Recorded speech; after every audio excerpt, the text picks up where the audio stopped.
Hey, welcome to Best Friends with Sam Pura. This is your best friend, Sam Pura, and I am hanging out with our new best friend, Dave King. Even though we've never met, we're best friends now. That's how it goes.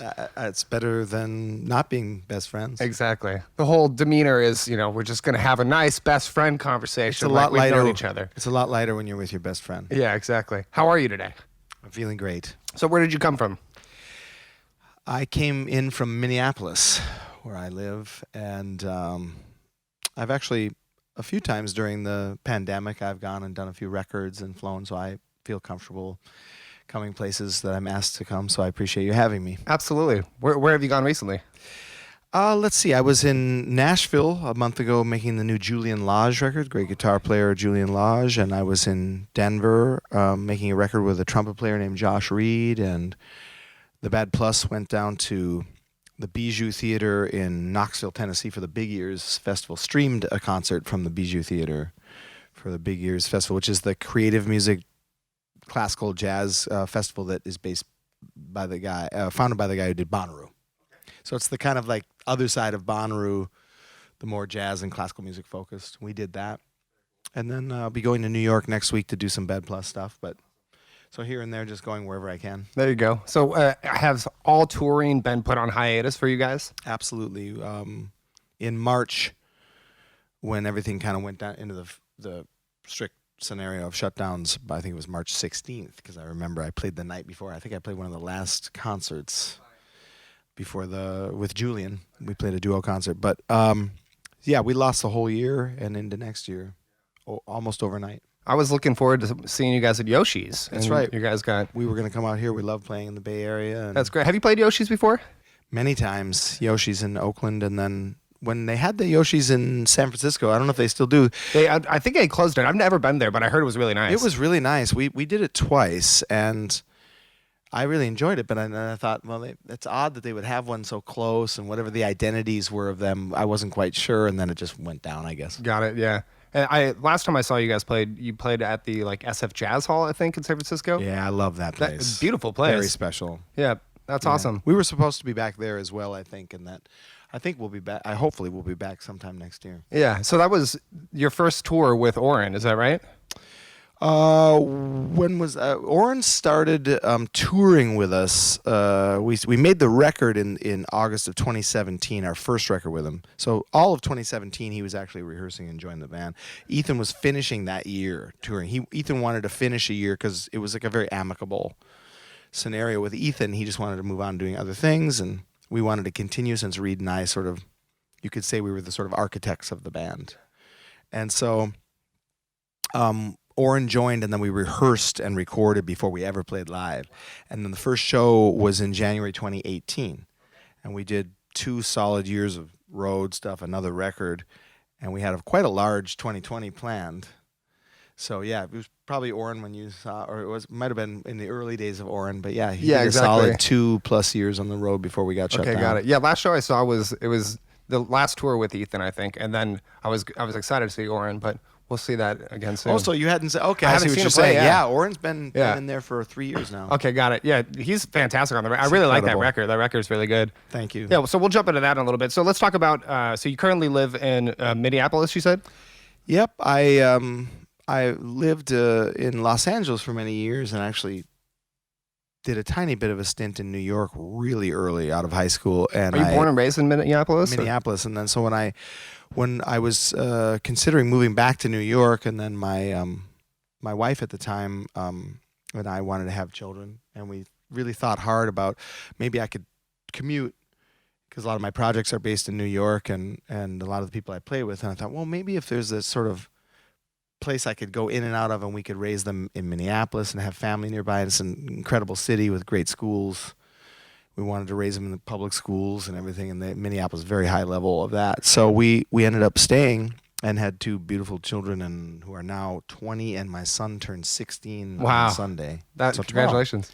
And so it was like, well, we made the home base there, and then from there I can kind of, if there's an airport, I'm good. Yeah, well, that's good. Yeah. Well, so let's transition into, let's talk about you as a drummer and as a human being, more importantly. if you could use 3 words to describe your brand, what would you say? Or 3 phrases, rather. My brand. Do I have a brand? Yeah. Please tell me I do. So I can start for you if you would like. Start. Give me one. So, all right. I would say the Direct things, me on the brand. Yeah. So the things that I would say that you exude is punk rock, oddly, and then comedy, and more importantly, freedom. Okay, that's nice. Well, I'll take one at a time. If there's a punk element, maybe I even aligned more with the avant-garde jazz movements that I believe are almost like an original punk rock. Got it. So back up just a little bit. Sure. When did you get into jazz? I started playing jazz, messing around with it and learning more about it in my early teens. I went through the channels of just, rock radio and, growing up and then slowly getting into other music. I started to getting into, my parents also were into like a lot of old soul music and 50s rock music, and then some old country music as well. And so I was really surrounded by music quite a bit as a child, although I had a proclivity for it right away, where I played piano from 5 on. And when I transitioned to drums, it was like almost like that thing where you hear great rock drumming like John Bonham or Stuart Copeland, and then you go like, well, what's next? What's beyond that? And then you go, oh, what, have you ever heard Genesis and Rush and all the stuff that you go through if you're just from a rock radio background? And then it was like, well, what's beyond that? And I think by the time it was, when you start to search for more and more things, whether it be technical acumen or experimental improvisational music, it led me naturally to I started checking out John Coltrane and Elvin Jones and all these things. I was like, wow, that's kind of where I want to be also. But of course I love playing all kinds of music and inspired by all music, rock and jazz and hip hop and everything. But I think improvising is a real, and that's obviously what I'm going to do today if we do some playing is improvising, where I'm not necessarily thinking about what I'm going to do until the moment. And that to me is still the sort of home base, and jazz is sort of an improvisationally centric art form. So then with that, I assume you're into Zappa. That's an odd thing. That's a question that gets asked a lot of people, that I just described a sort of trajectory. But actually, I skipped over the Frank Zappa thing, and it's probably regrettable.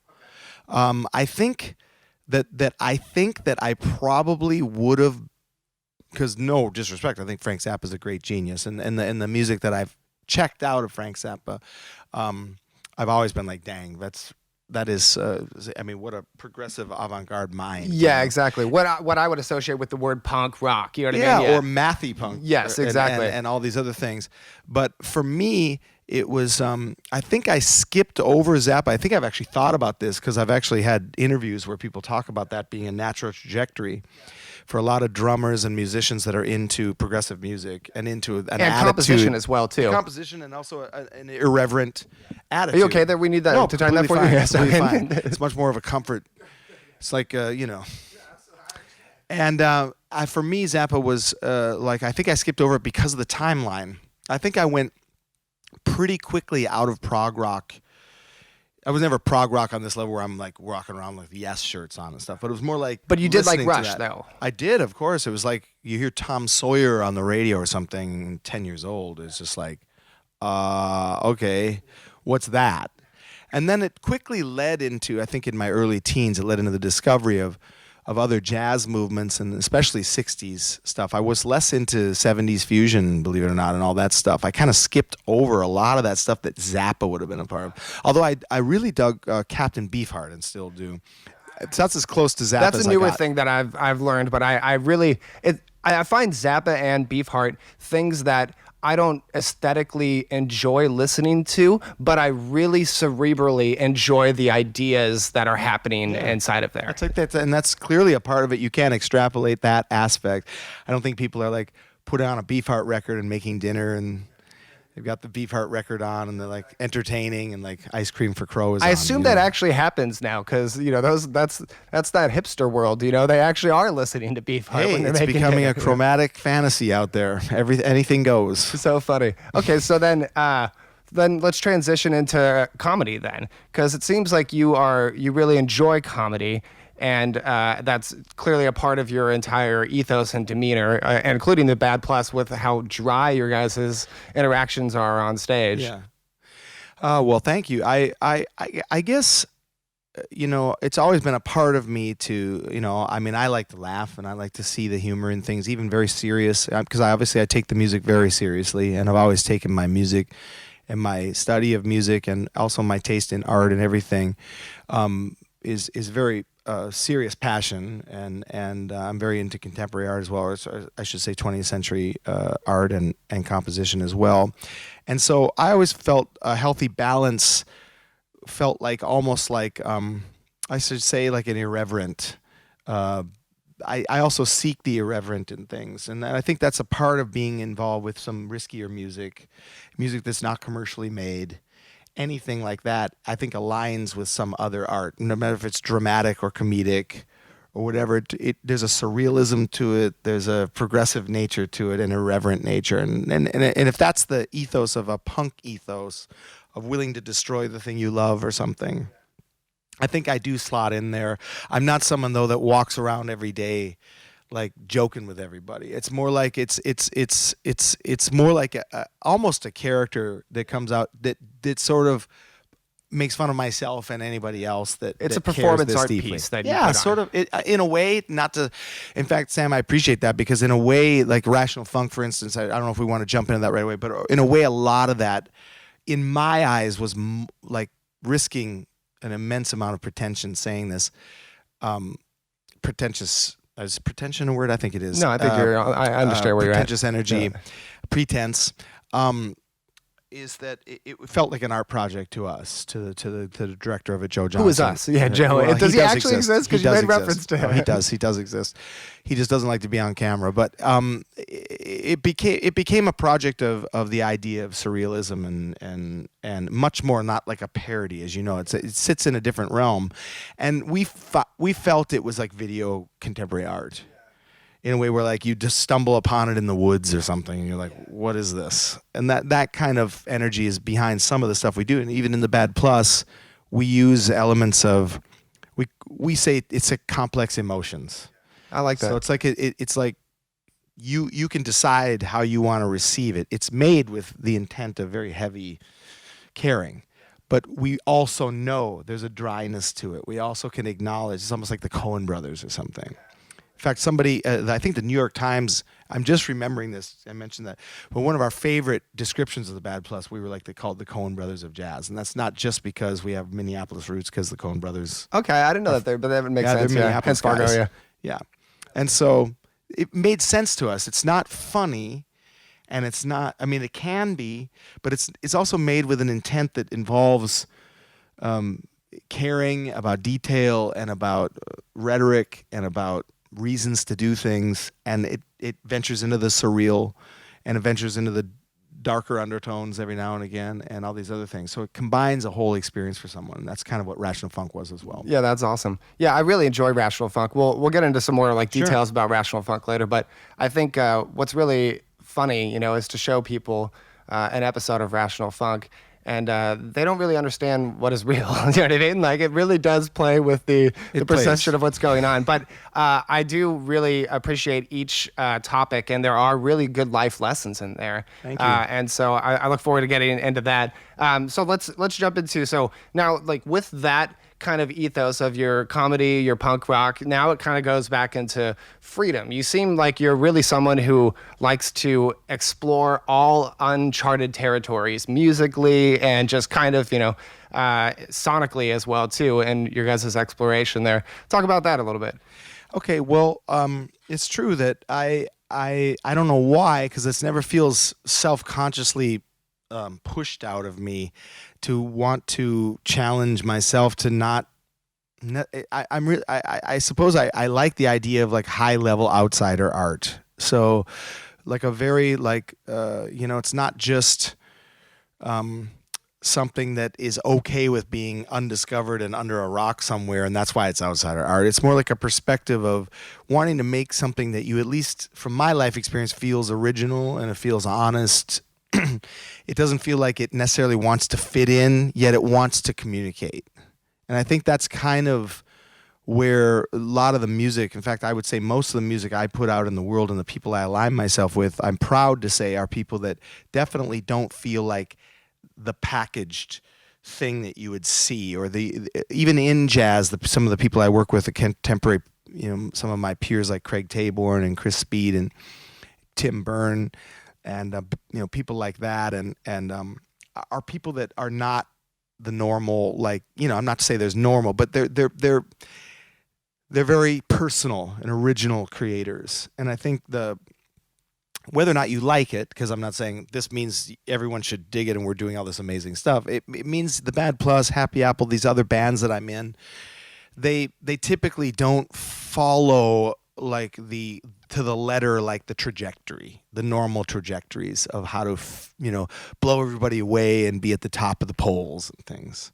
And so in that way, it's kind of the long game, but in a way, it's been very fruitful for me to be aligned with projects that they make what they make and they sound the way they sound from a personal life experience, not from we've got to like do this to get over, or we've got to communicate this to make sure that the trajectory of our career is this. And I think that way, the freedom of being able to explore and challenge tropes and challenge well-worn paths that people could all go down if they have the technical ability, and all these people do. I like the challenge tropes reference. That really sums up like a good explanation there. Yeah. For your brand there, Yeah, freedom. And also, I want to be able to carry a machine gun and go to the Capitol and just be upset about wearing a mask. That's another thing I want to be able to do. I want to be able to get a tank and roll over a town, just because I don't want anybody telling me I have to wear a mask at Trader Joe's. I want to get my frozen Indian food from Trader Joe's, and I want to do it without a mask on, and I think that's fine. You know what I mean? I want to have my AK, and I want to threaten people with it, and what?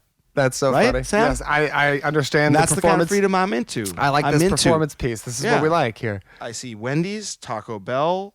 I want to be able to choose which one I eat. Yes. Burger King, McDonald's. I want to be able to you know what I mean? Yeah, absolutely. And I'm willing to do whatever it takes. I'm going to release as many records as it takes to make sure I keep that freedom. Yes. Well, I like Minneapolis. I've been to Minnesota before. I used to play ice hockey, and I would go out there for summer camp and play ice hockey out there. That's fantastic to hear. I caught an eel pout in one of the lakes when I went fishing. That is incredible. Well, I live right across the street from 2 ice rinks. Oh, there we go. So every day I look out and I go, there's not one ice rink. There's 2. There's 2, and they're up year round. Wow. Did you play ice hockey at all? I did not play ice hockey, ironically, but I did very seriously play football, and I wrestled very seriously. What position were you in football? I was a linebacker. Okay, wow. Were you big? Well, how about this? When you're in like 9th grade, I have the build actually of like a linebacker. Now it'd be NFL would be a strong safety. Okay, probably. there we go. But as soon as people started getting taller and bigger, it was more like, well, maybe I should play the drums more. That's what happened with me with hockey. I didn't get big, so I was like, I can't be a defenseman anymore. No, you can't. But I love that you came to Minnesota and played hockey. That's obviously I played a lot of street hockey and played whatever, but I couldn't skate well. Okay, ice skating was my thing. I was like, that was my best part about playing ice hockey. That's fantastic. I just get mystified because I love hockey and I love watching it. And my daughter's a great hockey fan, and I take her to a game at least once a year. Were you into the North Stars growing up or anything? North Stars, totally. I went to many North Stars games, and I knew all those teams. But I was always mystified by the incredible skating. You just forget sometimes when you're watching hockey that it's going so fast, and you forget, my God, watch the skating. The skating is just incredible athleticism. Yeah, my mom wanted me to be a figure skater because I was so good at skating. That's fantastic. My mother was a figure skater. Wow, really? Yeah. Of course she was, because she was from Minnesota probably, right? Exactly. She skated quite well. And did your dad play hockey? He did not. Surprisingly. It's surprising because, in the latest Restaurant Funks, if you've seen, you've got him in the goal. You know what I mean? I don't know if you've seen those ones. I haven't seen those episodes, but that's funny. funny. My gosh, I thought you were referencing them. There'll be something to talk about. No, that's great. Got him in the goal. That's awesome. Okay, so if you could, just now that we talked about the branding a little bit, before we go into what I want to do next, I have one last thing I want to talk about. Your unique tattoos. It looks like you have a new hand one. Is that a new one there? Yeah, I mean, it's a recent one. Well, all of them, let's see, all of them, All of them are very unique. I like the one it's like 3, 2, 1 or something, and then you have like what looks like a green goat or something. Yeah, like green goat. Yeah. It's a bull. Yeah, this like the tattoos to me scream like this is a punk rock guy who likes Zappa. You know what I'm saying? You know. Well, I can tell you, Sam, that the one that I like to tell people about. The rest of them, I'm just like, well, the one that I like to tell people about. I mean, you see that in camera is there's a globe, okay, and there's a bull. Okay, so this is a tattoo I did for myself when the Bad Plus started to really take off, and one of the people that really helped us was a record industry guy named Yves Beauvais. He was a French American, and he was really in our corner and really gave us artistic freedom when we were on Columbia Records in the early 2000s. And he was an enthusiast of bullfighting, and I was not. And we would have fantastic arguments about it, and we got along great. It was like in the age of when you could argue with someone, and it was still cool. And you would still be friends, yeah. You could be friends and be civil, and you could have different perspectives. And it reminds me of that every now and again, that we would have these fantastic arguments. Debates. And I would say, well, debates. I always want the bull to gore whoever is doing this to them. And he would be trying to explain the traditions of the thing, and he goes to Spain to watch the bullfights, which is fine, okay, whatever. So I put this on my arm for him because he was a great mentor, and he mentored us through those years, and he was a fantastic funny, charming, intelligent man who worked with Ornette Coleman, all these jazz luminaries he was an important A&R person for creative music, and signed Daniel Johnston, all these other things in the 90s, and then I put a globe on. This is the old Pan Am globe, a version of it, which I loved as a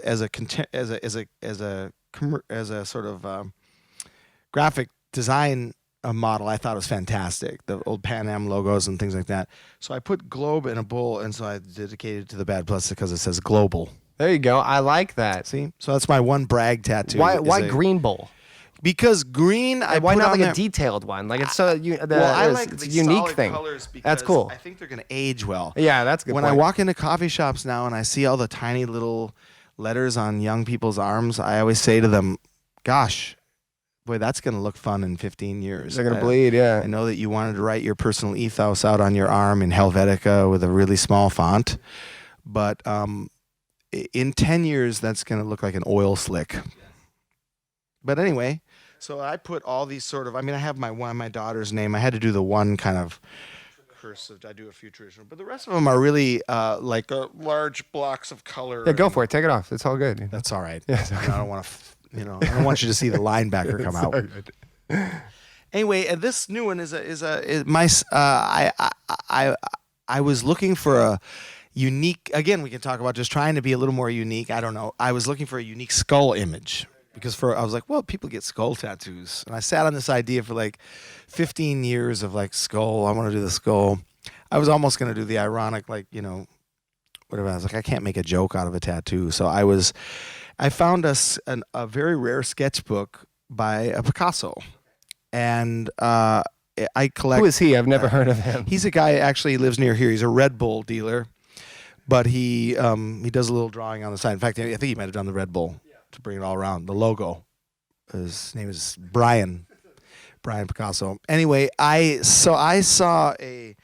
I collect. I'm kind of into, like I said, 20th century art. I kind of have an art library, and I'm sort of into it. And I was like, well, a lot of people get a famous artist thing or whatever, and but I found this very rare sketch of a skull that he did. It was like actually something I had never seen. It's never been publicly displayed. He did a sheet of skull drawings, and they're really they scream him, but not. So it's almost like I felt like I could get away with not having to explain what it was, and then when I did explain it, it was rare enough that it felt good for me. It's admirable. Yeah, and so I put it on there. And also my son and Picasso share a birthday, and this is incredible story actually. When he was very young, I had never shown him any, this is incredible. I'd never shown him any Picasso work. And he was about 4 or 5, and he drew these faces, and they had exact eyes like some of the more famous Cubist Picasso sketches. And it was shocking. And we were looking at them and it was like they were he draws well, and they were very, very incredible that a young person was even doing a face on this level, but the eyes had this thing in them, and they shared a birthday, and I started showing him everything at that point, and it was just incredible, the cosmic, not that he was relations doing anything, and, but there and was reincarnation something there when you knew about the way that these eyes were drawn and constructed. That's awesome. And so I have all of these drawings that he made where it's just shocking when you see that sort of natural way of doing it. And to him, that's what you did. And then it was fun. About a few years ago, on Picasso's birthday, I was playing in Spain, in his hometown, and where the Picasso Museum is. So, and he was born up the street, and so I played that night in the Picasso Museum on Picasso's birthday, and my son was having a birthday, and I decided I'm going to do it, and I'm going to do that when I get the... That's phenomenal. That's awesome. means. I like that. It's a long story. No, I like that. They all have meanings, of course. I'm sure yours do and everything, but it's, that was that one. You like Spain? Sure. I love Spain. I went there for my honeymoon with my wife. Went to Barcelona. We did the Dali Museum and the Dali trip. Are you a Salvador Dali fan? I could say that I am a fan of the, he's technically, brilliant and fascinating. I have another weird, rare book where he discusses like some sort of like 50 ingredients you need to live as a surrealist or something, which is really a weird and interesting book where he would write completely unbelievable stuff. I'm less of a enthusiast of the artwork, although I recognize surrealism as a real thing. I like the artists that challenge surrealism almost more, like Miro and things like that, as far as aesthetics. But I can appreciate, and who couldn't appreciate, the technical aspects of it, and also the nature of, like I say, I like surrealism when it comes to like drama and comedy and things. If you're talking about, if you're gonna put someone like David Lynch in the category of a slight surrealist, I'm into that. But for some reason, I was less into the surrealism painting movements. I can agree with that. Yeah, but I do. I love respect the it. precision. Yes, exactly. The depth of detail, the depth of lighting is the things that I'm most impressed by Dali. Picasso, I also enjoy his avant-gardeness, the complete uniqueness of it. I'm also a very big fan of visual art. I'm curious, what are some of your visual art references that you keep kind of referencing to that really inspires you, and how does it inspire you? Yeah, great question. This is absolutely fantastic topic. I teach with a lot of these cross-referenced genre and medium in art. I use movies and cooking a lot to reference with and communicate with my clients. That's fantastic. That's a great way to do it, and you wonder why it's not done more. When I go into university programs and teach sometimes, and I realize that there aren't open as many discussions about art and architecture and their relationships to music, and also dance and all the as far as disciplines in art and how they feed each other. More often than not, they're all inspired by each other, and cooking included.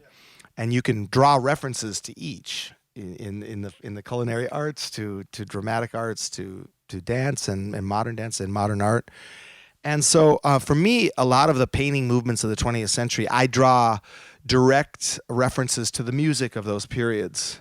So in the early 20th century, you could look at some of the groundbreaking compositional aspects of some Russian composers like Stravinsky and Prokofiev and all these other things, and of course Tchaikovsky and whatever, into the 20th century, and you can see the painting movements and modernism are correlating with them. Who would be the direct painting references? Well, you could say Kazimir Malevich and Suprematism for the Russians. And there are so many you could mention. You could say Kandinsky, of course, and all these things. But you start to see Robert Delaunay and all these other early 20th century modernism explorers, and then it moves into the if you want to go into the abstract expressionist movements in America and how that aligns with some of the expressions of jazz and the sort of action painting movements, and then the pop painting movements.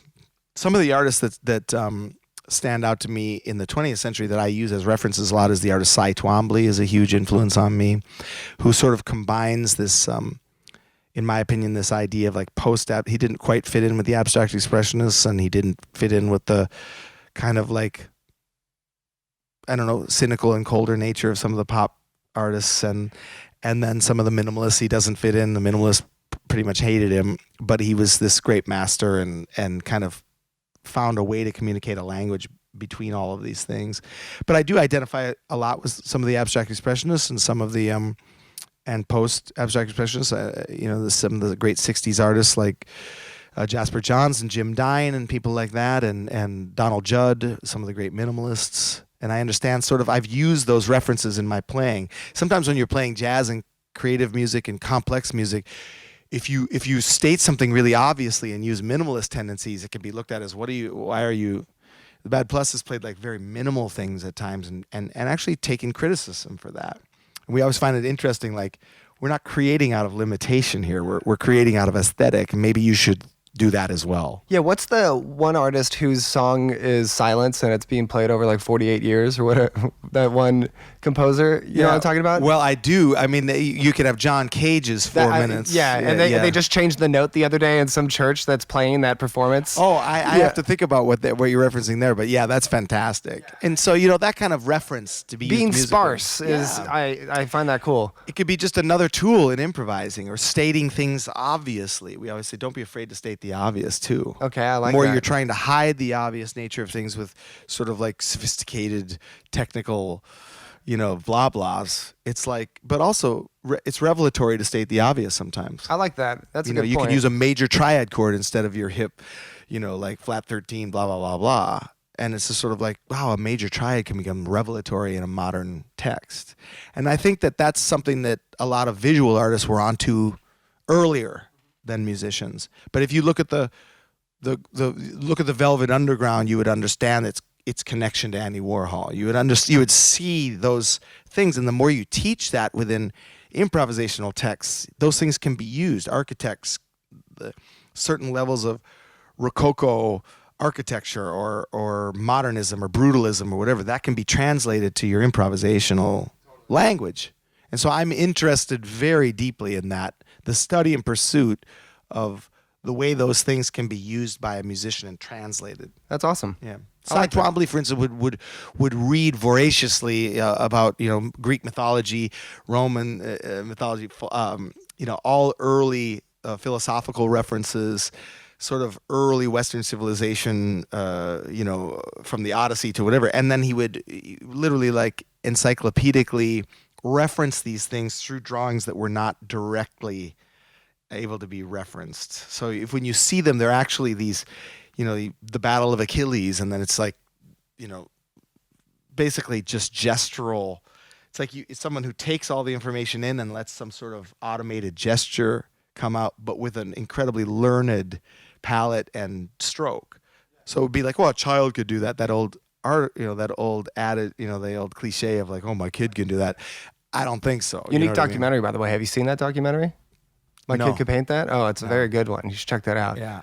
But, people would say the same thing about Jean-Michel Basquiat and all these things. You cannot do that. You can't teach that ability to be able to be that pure and that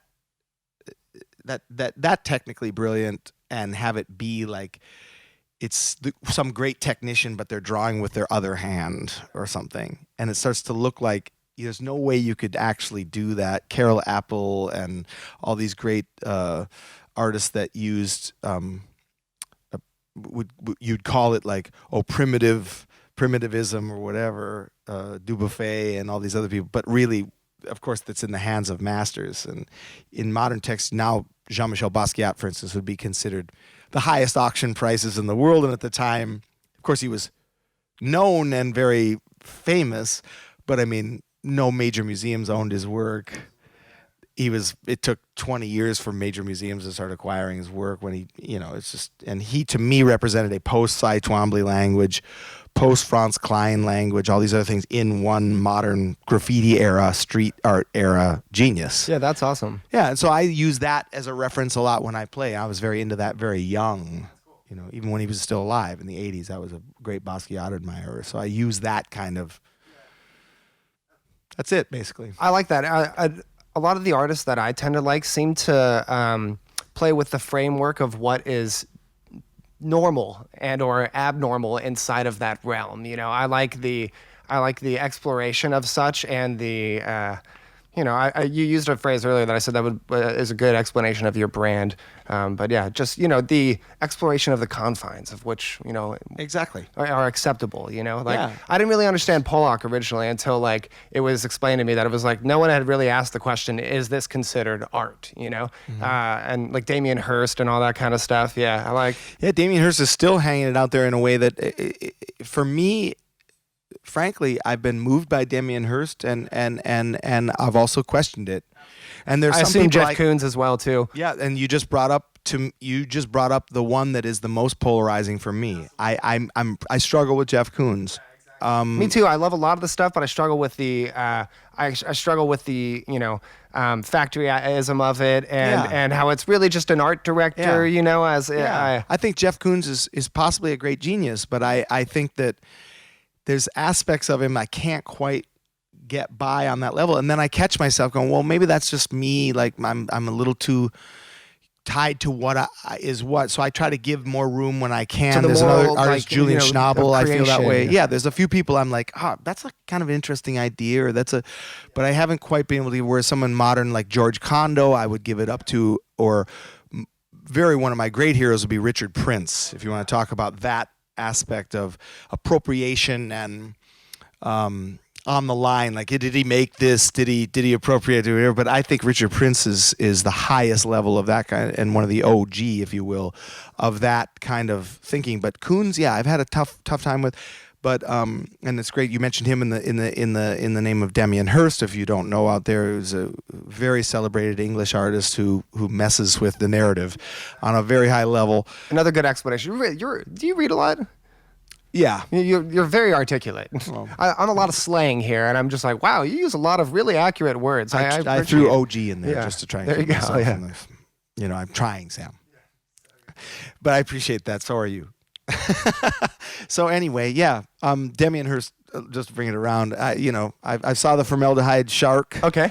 at the Tate, and I was like, this is a vibe. This guy's got a thing. But then some of the paintings, you know, he gets criticized for some of the paintings and the dot paintings and whatever, and the factory element of things. And, you know, but at the same time, you know, he's made some work that I would consider compelling, and there's no way you could have ignored him. How about that? There's a reason why he's there. And I got to give it up on that level. Have you ever heard of a movie called The Price of Everything? It's on. I have. Have you seen that movie? Yeah. I love that movie. Yeah. That guy Poons or Jeff Yeah. Poons. What a cool story and Yeah. stuff. I It's really enjoy interesting. watching that movie. I'd love to put it on while I'm making records all the time, just because. I like. Well, I think you're on the right. No wonder we're best friends. Yeah, see, this is what we're talking about. Okay, so we're moving on to our second topic here, and our nice transition here would be, let's talk about you know, drums and your brand, and if you can perhaps give us a nice little performance that would kind of sum up who Dave King is and what Dave King is about here. Well, like we talked about for a moment, I enjoy the challenge of improvising, and I'm drawn to that aspect, even though I love the challenges of playing something through composed or whatever as well. And in my world of the music I work with, you kind of get the best of both of those things. You get to play compositions that are hopefully challenging and sophisticated, and at the same time you get to play with them. And today, being by myself, I do like to play some solo things here and there. So I might play for a little. It won't be too long, but I'll play. I'll think of some sort of vignette to play. And actually, when I'm working with students these days, I encourage this kind of thing of ending whatever practice regimen you're doing, no matter what kind of music, what instrument you play, and just give yourself some time to just do a free from responsibility exploratory 10 minutes to figure what tone is possible on your instrument, what touch is possible, and don't feel like you have to, it has to make so much rational sense. And so, and what starts to happen is, in my opinion, you start to discover what's possible with different extended techniques and things like that, and then you can start to order them within themes and give yourself a theme or something to work with, and then see what you can make up within that arena. And so when I look at this kit right now and I go like, okay, I'm going to do some playing, that's immediately comes to mind. It's like, okay, well, I usually don't play with a second floor tom, so I got that floor tom. you have a Panda thing going on in the studio, which I'm sure you can describe to everyone or talk about if you probably already have. Yeah, so I'm he's holding the Panda rattle that I got from Venice. Yep. Not Venice, California, Venice, the country. Venice, yeah. And Well, like Venice, a Italy. relative said, nothing says Venice like a Panda rattle, right? So, but I like how it sounds. I think it's great. It sounded very good to me, so I'm going to hopefully incorporate this. I like today. this. There we go. But yeah. So I'm just going to go for something for a tiny bit. Please do. And then we can discuss how successful it was. Awesome. That's great. Getting to play this. I should mention this kit. So this is the beautiful drums made by my very close old friend Todd Plummer. That's why I'm here, of course. And he's a beautiful person and great artist himself, and genius with wood. So I'm thrilled to get to do it. I've never played this kit before, and I love getting to just go, okay, this is a big bass drum. This is a 22? Usually don't use anything like this. Usually I had a 22-inch kick once, and then I Airbnb'd it out. I have a 2-bedroom Airbnb that I've made quite a bit of money from using it as an Airbnb. So now, yeah, I play an 18-inch kick usually, but here I am going, yeah, okay. 18 by 16? 18? 18 by 16. Or maybe 18 by 14. I don't get hung up on the, you know what I mean? It's best not to get hung up on the inches.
Wow. That was amazing. I think one of the first things that I want to touch on about, I'm so excited to talk drums now. Now that we got through the fun part of getting to be best friends, you know what I mean? Like, to be able to talk about drums with you is going to be real exciting because I'm a drum nerd, and I don't play drums, but I'm so nerdy about drums because I record drums, obviously. Of course, great engineers always know that. You have to have a good drum sound to have a good record. Totally.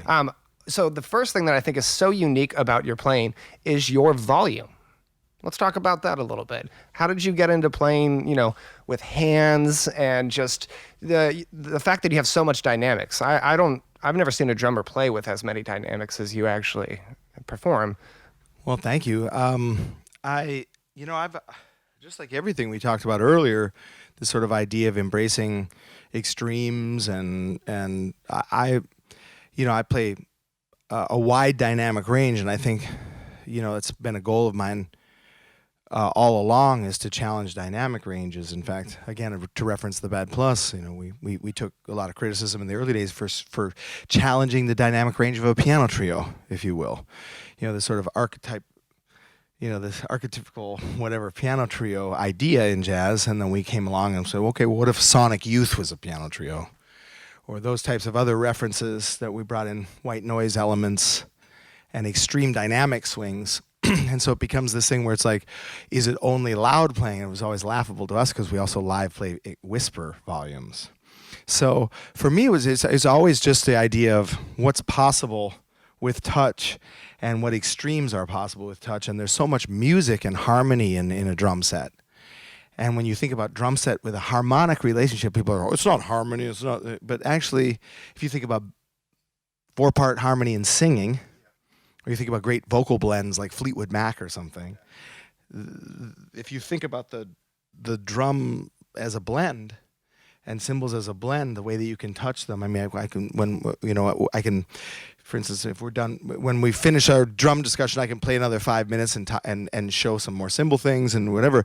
But that idea of being able to understand what to use when and blend it is actually very infinite, I should say, with rhythm and with drum set playing. And I think it should be explored more. I think sometimes we get really hung up on this sort of like macho thing with drums and like the cave person thing. And it's like, oh, that was fast. And it's just sort of like, just the Instagram macking of all these like chops things. But there's so much that can be explored. I'm not saying it hasn't been. Of course, there are great geniuses that explore the whole drum set. But it's there to be explored tonally and harmonically. So for me, if you can use different limbs in dynamic ranges and create these different, color arrangements and timbre relationships, it can open the whole thing up. And especially when you get to play solo, instead of a drum solo being this thing where you're getting everybody going like, it becomes this thing where it's like, wait, that's a musical instrument, and in the hands of someone that can touch it. I'm not saying that. I'm just going for things. I'm just trying to find themes and do it. But that's the nature of it. It's like, okay, well, what if I hit it like this? And it just, for me, it's just a great challenge to keep searching for what's possible with it, not just for what's possible in some two-dimensional technical realm. It's to say it's a massage chair, or a masseuse. To me, when I see or hear the immense macking and one volume monodynamic technical exercises that at the end of the day, trust me, are not that difficult. What's difficult is making music with it. And so to me, that's the masseuse versus the sort of like machine that's giving you a back rub in an airport. You know what I mean? Yeah. That's very, I like that explanation. So let's talk about Todd's drums a little bit. And more importantly, how did you even get introduced to Todd, our friend Todd, who created these drums? Todd Created Wood. Todd Created Wood, one of the great taglines. So good. Todd's off camera. Do you use that as that's your tag, right? Yeah. That is the name of my business, definitely. Yeah. Todd Created Wood. I love it.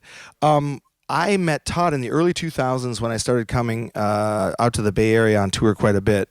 Probably was with the Bad Plus the first time.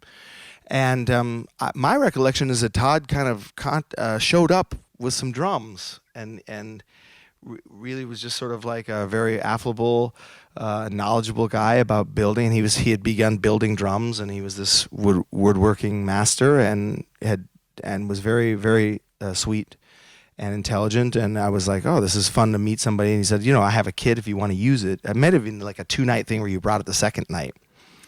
And you always want to use something special and handmade when you're on the road. You can't. I have a very strict rider as far as like the sizes and heads, but I can't. It was one of those things where it's like whatever brand it is, I hope it's good. And usually it's just a consistent brand, of a big company. So do you not tour with a kit? I don't tour with a kit anymore. That's why I tour with. We tour very light. I tour with cymbals. We don't even tour with the bass anymore in a lot of the projects I work in. Some of them still do. Julian Lage Trio, Jorge Roeder travels with his bass, but there's only so many times your upright bass can get destroyed in an airport before they can paying overweights and everything. Anyway, so yeah, I don't travel with one, so we were able to swap the kit out, and it might have been Yoshi's in Oakland.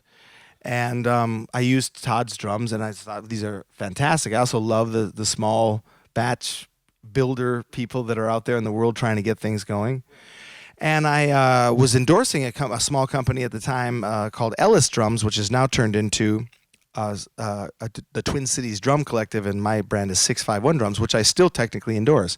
So, but they're so cool they know I can't tour with the kit. Like I do my records, and I was in Modern Drummer with one of their sets, and I have a set of theirs in New York, and so I know that they were cool with. They know Todd and I are old friends, and that I've used Todd's drums. In fact, I've made a few records using the kit that Todd made for me. And so I just liked his drums, and so every time I would come to the Bay Area, Todd would be there, and he would bring a set for me, and it would always be something I'd look forward to, because you're playing something so unique and made by a really, really good guy. And we became friends and started. I would do 4 nights or something in San Francisco. This was my friend from the Bay Area. I get to hang out with somebody who happens to be so nice. And I ended up, one time I brought my children out, and they went horseback riding at Todd's ranch. He hooked up like a horseback riding thing. It's like we became sort of family-like. That's great.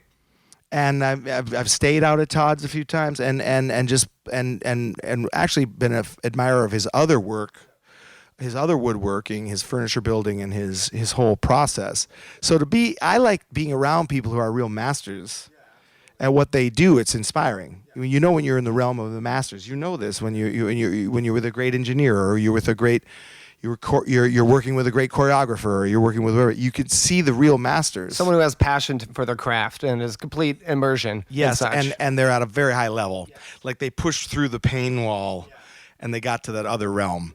And when you meet those people, I hate that this might sound possessive, but I like to collect those people in my life. Yeah, absolutely. I think of my great friends that are really talented as a possession almost. These are my friends, and they all have these unique. That's your inspiration that you can tap into. That is your. It's like you try to be in the realm of the masters. That's the goal. And so Todd's a master, and so you get to be around the realm of the masters when you talk wood with Todd. So I have a funny story about that. So I met Todd before because, Todd is a local friend of a bunch of mine, and, he was making the wine barrel kick drums and just, making a couple of the drums, and was starting to kind of, I think it was Adrian from Strata was the first guy. I went and hung out when he bought the kit.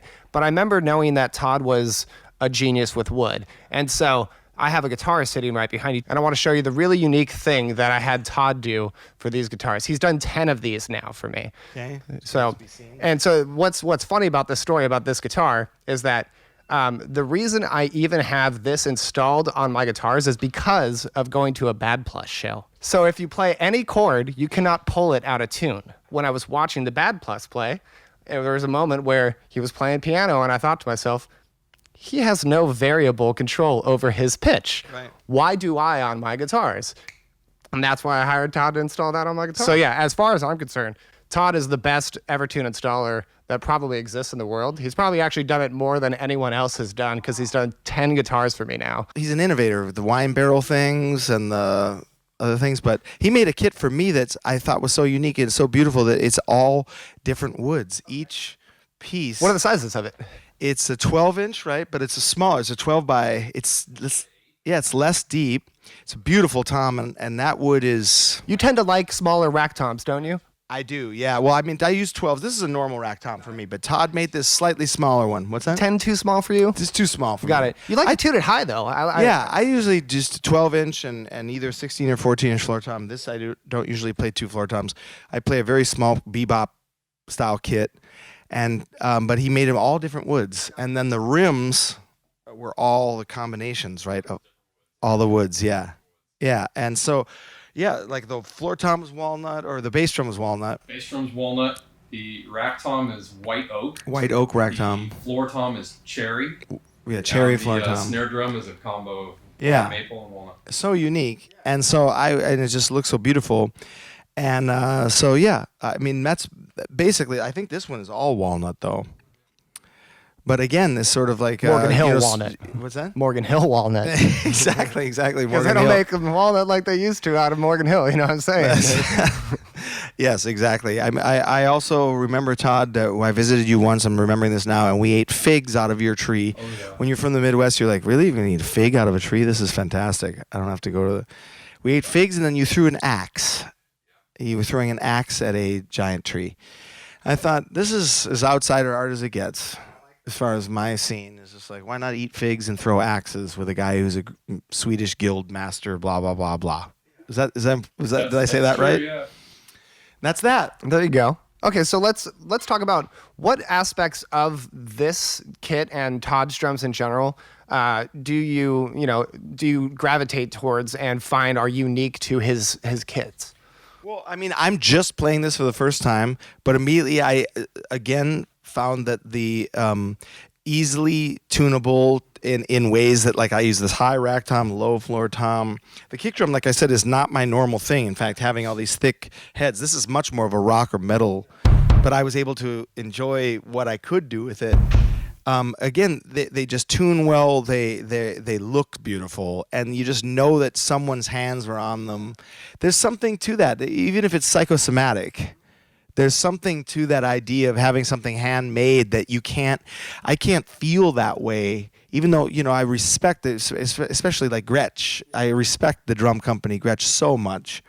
But you still can't feel the same thing as something where somebody sat and made this, especially that he made one for me. So when I started playing this again, I feel that no matter how, maybe it's some esoteric thing I'm projecting, but I feel the sort of like the importance of the kit. Yeah, I feel the love in it, and I feel that it's just like when somebody makes you some food and you feel the love in the meal. It doesn't have to be, the ultimate Michelin star experience. It could just be like somebody made me a homemade meal on the road. It's like you'll remember that far more than you'll remember something. It exudes passion. Yeah. And again, it's highest level. It sounds as good as any drum you're going to buy anywhere. One of the things that I find unique, this is stave wood kit, right? One of the things that I find so unique about stave wood kits, and like this kit, for example, is just how firm the tone sounds. It sounds much more like there's a fundamental tone off of each of them that resonate a little bit more naturally, as opposed to sound kind of flimsy and fade out, maybe, or woofy. Or no weird overtones. Yeah, They're exactly. Easily tunable.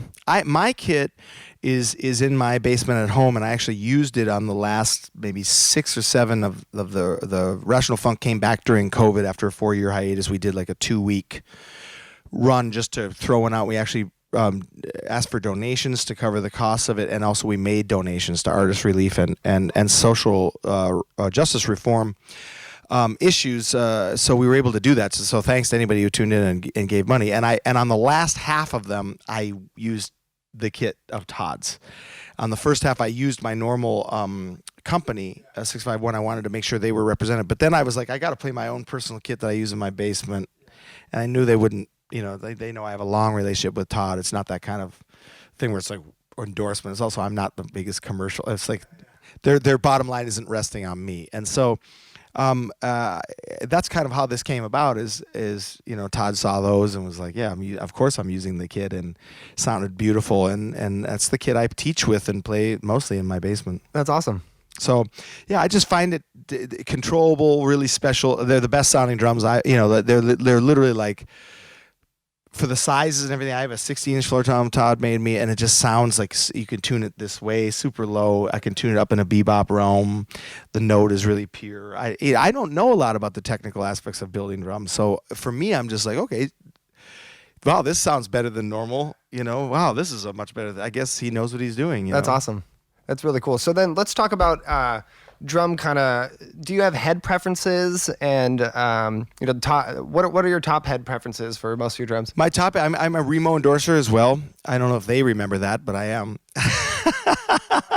Like, is he? And they're looking through their paperwork. I once heard your small story where you kept thanking Vic Firth and you weren't actually an artist. That is another fun story. I was told I was a Vic Firth artist in the first 5 or 6 years of the Bad Plus, and I don't break many sticks, so I was just not really needing them to send me anything. I had a bunch of sticks, and I received like one bulk thing, and I didn't realize that it was just sort of like the managers of the Bad Plus ordered it and gave it to me. Yeah, it was just like a promo thing or whatever. And I was just like, maybe, and I was talking to the guys at Vic Firth once, and they were like, I sent this email saying, because I ran out of sticks, I was like, do you think I could get some more? I'll never forget this.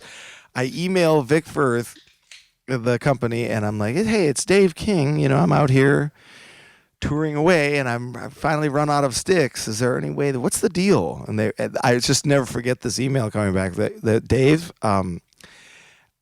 you're not a Vic Firth artist, but we would love it if you were. It was like immediately like, we would love it if you were. My heart sank at the first sentence, and so I was like, I can't believe this. For 5 years, I'm a Vic Firth artist on all these records. Not that they've been listening to any of these albums. So yeah, I Remo, I like Ambassador Remo, and then and on snare top 2 Ambassador. Yep, I like Ambassadors. I mean, I'm a controlled sound guy on snare, but that's because I'm doing lots of one-shot rock hits. Yeah. So for jazz and things like that, I think it's a very classic head is the Remo Ambassador series. Yeah, I've never done an Ambassador. It's always been Emperor, obviously, because I'm doing rock stuff. Sure. But, I would love to try a true Ambassador only top head experience. Fantastic. I do that with snare and rack tom and bass drum. And then floor tom, if it's a 16, I do an Emperor. Because what I try to do is I guess I have a unique way of tuning where I kind of have this half, it's almost schizophrenic in a way. I have this half bebop-y language, higher kick drum tuning, more open, snare drum, and then the floor tom I typically will tune very low. In fact, it's almost your kick in a way. It becomes a kick. And so when you combine those timbral relationships, it can be very unique.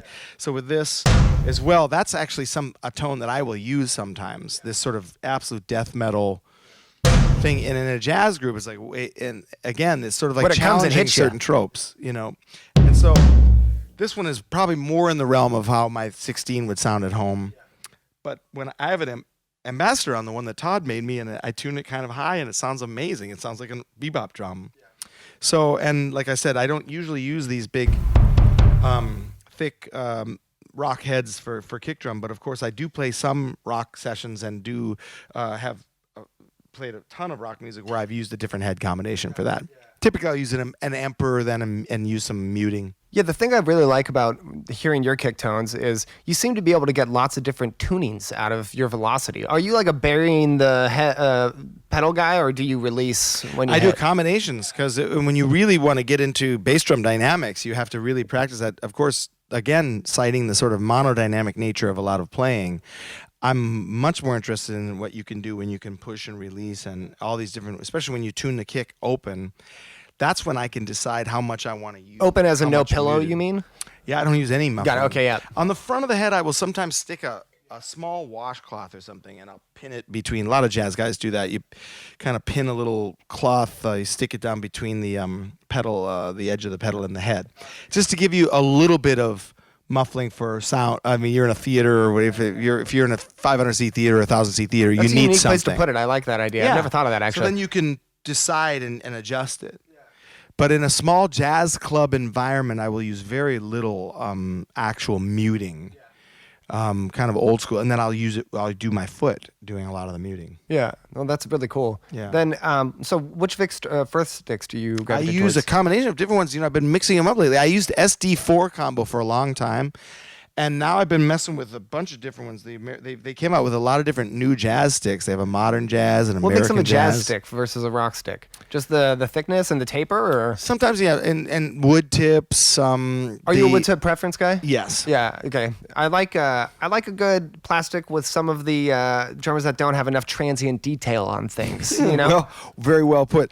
Again, it's totally a preference for. I mean, of course, there's some incredible drummers that play plastic tip drumsticks. I don't. I mean, I remember being very young. I had some plastic tip sticks, and I just always found the sound and the cymbals to be a little too Abrasive. Yeah. But of course, there's incredible drummers that swear by it, so I'm not going to say anything about. I mean, there's actually a Rational Funk episode where we make fun of plastic tips. But of course, in that show, it's a constant volley of making fun of the things I also love and myself as well, because I love myself so much. Sam, if I told you that before, I love it. I love myself so much. But and so I've been messing with tons of the Peter Erskine stick is great. I started thinking to myself, why you only use one pair, like one size? Why not have a bunch? I guess a lot of people maybe have a bunch. I never did that. Now I have to a bunch swap them down out here. a lot for drummers because, you know, like if I can't get a snare to be consistent enough, maybe he needs to be, maybe I like flipping to the back end sometimes for some of those real timid hand guys, you know, like the Vinnie Paul style, you know what I'm saying? Absolutely. Yeah. I turn sticks around all the time. Yeah, Absolutely. yeah. No, that's cool. And so then let's move on to some symbols. So you're a Zildjian guy. Yep. Me too, dude. We're in the same family. Look at us. Yeah. It is a family too. Yeah, and Zildjian is the best. Zildjian is Vic Firth too, right? Yep. They're And connected That's the reason now. I got a good connected Vic Firth as Oh, well. yeah. I've been with Zildjian since like 2002. I mean, come on. You know they're the If you oldest play jazz, I'm corporation sorry, of all but time, I mean, right? why are you? Yeah, why are you not playing Zildjian? I mean, some of my great heroes play Paiste. I mean, everyone Is makes Paiste great a symbols. jazz thing? No, I don't think it is necessarily. I mean, I always thought of Paiste as Stuart Copeland and John Bonham, but of course, I always thought of it as Danny Carey. Yeah, we have great masters like Paul Motion and Ed Blackwell and all these great jazz drummers that always played Paiste. And I love Paiste. I used to play them when I was young or do whatever. And that's how you say it too. It's Paiste, not paste. Yeah, I think it's Paiste. And there's some amazing, Istanbul and a lot of other companies coming out of the Zildjian family and tradition that are amazing. And I think so many people are making great jazz cymbals these days. But I still think the sort of like, I'll be back OG, but Zildjian and jazz music to me is sort of like, I don't know. I mean, I think of Elvin Jones and Tony Williams and all these things, and I just think Zildjian is sort of the sound of some of that thing. And the Zildjian K's and the sort of lore of that. I love the K's. Yeah, and the recipe of all of that. They make incredible cymbals still, and they've also been very nice to me. Like, I'm sure all these companies are nice to their people, but, they just are like, I'm not somebody that can claim that I bring a certain commercial element to their business. I think I'm one of those guys that is in their sort of art stable, if you will. Like just someone that they think they like the music and they see me as like a drummer that they like and have never questioned anything I've needed and have just had me out to the factory a few times and are so nice to me. And the whole time I'm going, like, really? And I look around like I can just take one of these or I can take 3 of these home. And it's been that way since I started with them. So I'm a lifer with them because I stick kind of with the people that came to me first. And Zildjian came to me when I didn't hear from any other cymbal companies. I've heard from a lot of them since. But Zildjian was there, and I'm just like, hey, man, Zildjian wants to endorse me.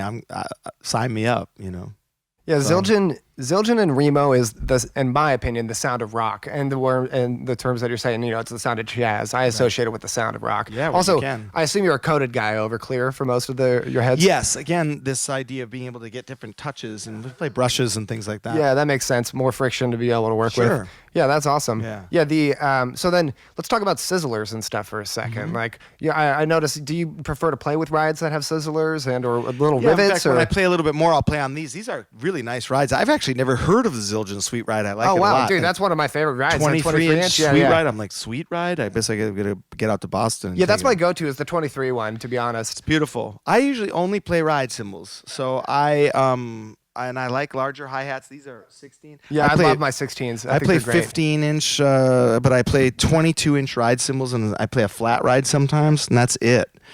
And I do have some with rivets, and I do like that sound on like at least one cymbal. That's all pre-installed, right? You're not hacking those yourselves? No, they've been pre-installed, but I've hacked a few in my life. I've had some drilling done on a few, and Todd, you might have actually helped me with some of my rivet losses. Actually, backstage at Kumba. Yeah. And some people help me get my rivets, but sometimes they disappear when you fly with your cymbals. Maybe they think they're dangerous or And something. they also make good places to hang your little action figures from. That's right. Little Boba Fett. That is right. There you go. So you are on top of those Yes. those ones. Okay. So yeah, I love the range and being able to have a sizzle cymbal is also, I liken it to an era of jazz, and it's Who are some famous sizzle guys? Like, how did that originate? I think everyone. I mean, I can't claim to know the original scenario, but I think that when you start to think about seminal albums and you hear some sizzle ride or a little bit, there's too many to mention. I would say all the great jazz masters from most companies. In fact, Peisty, you could talk about Ed Blackwell, one of my great heroes. You always hear a sizzle on the ride cymbal.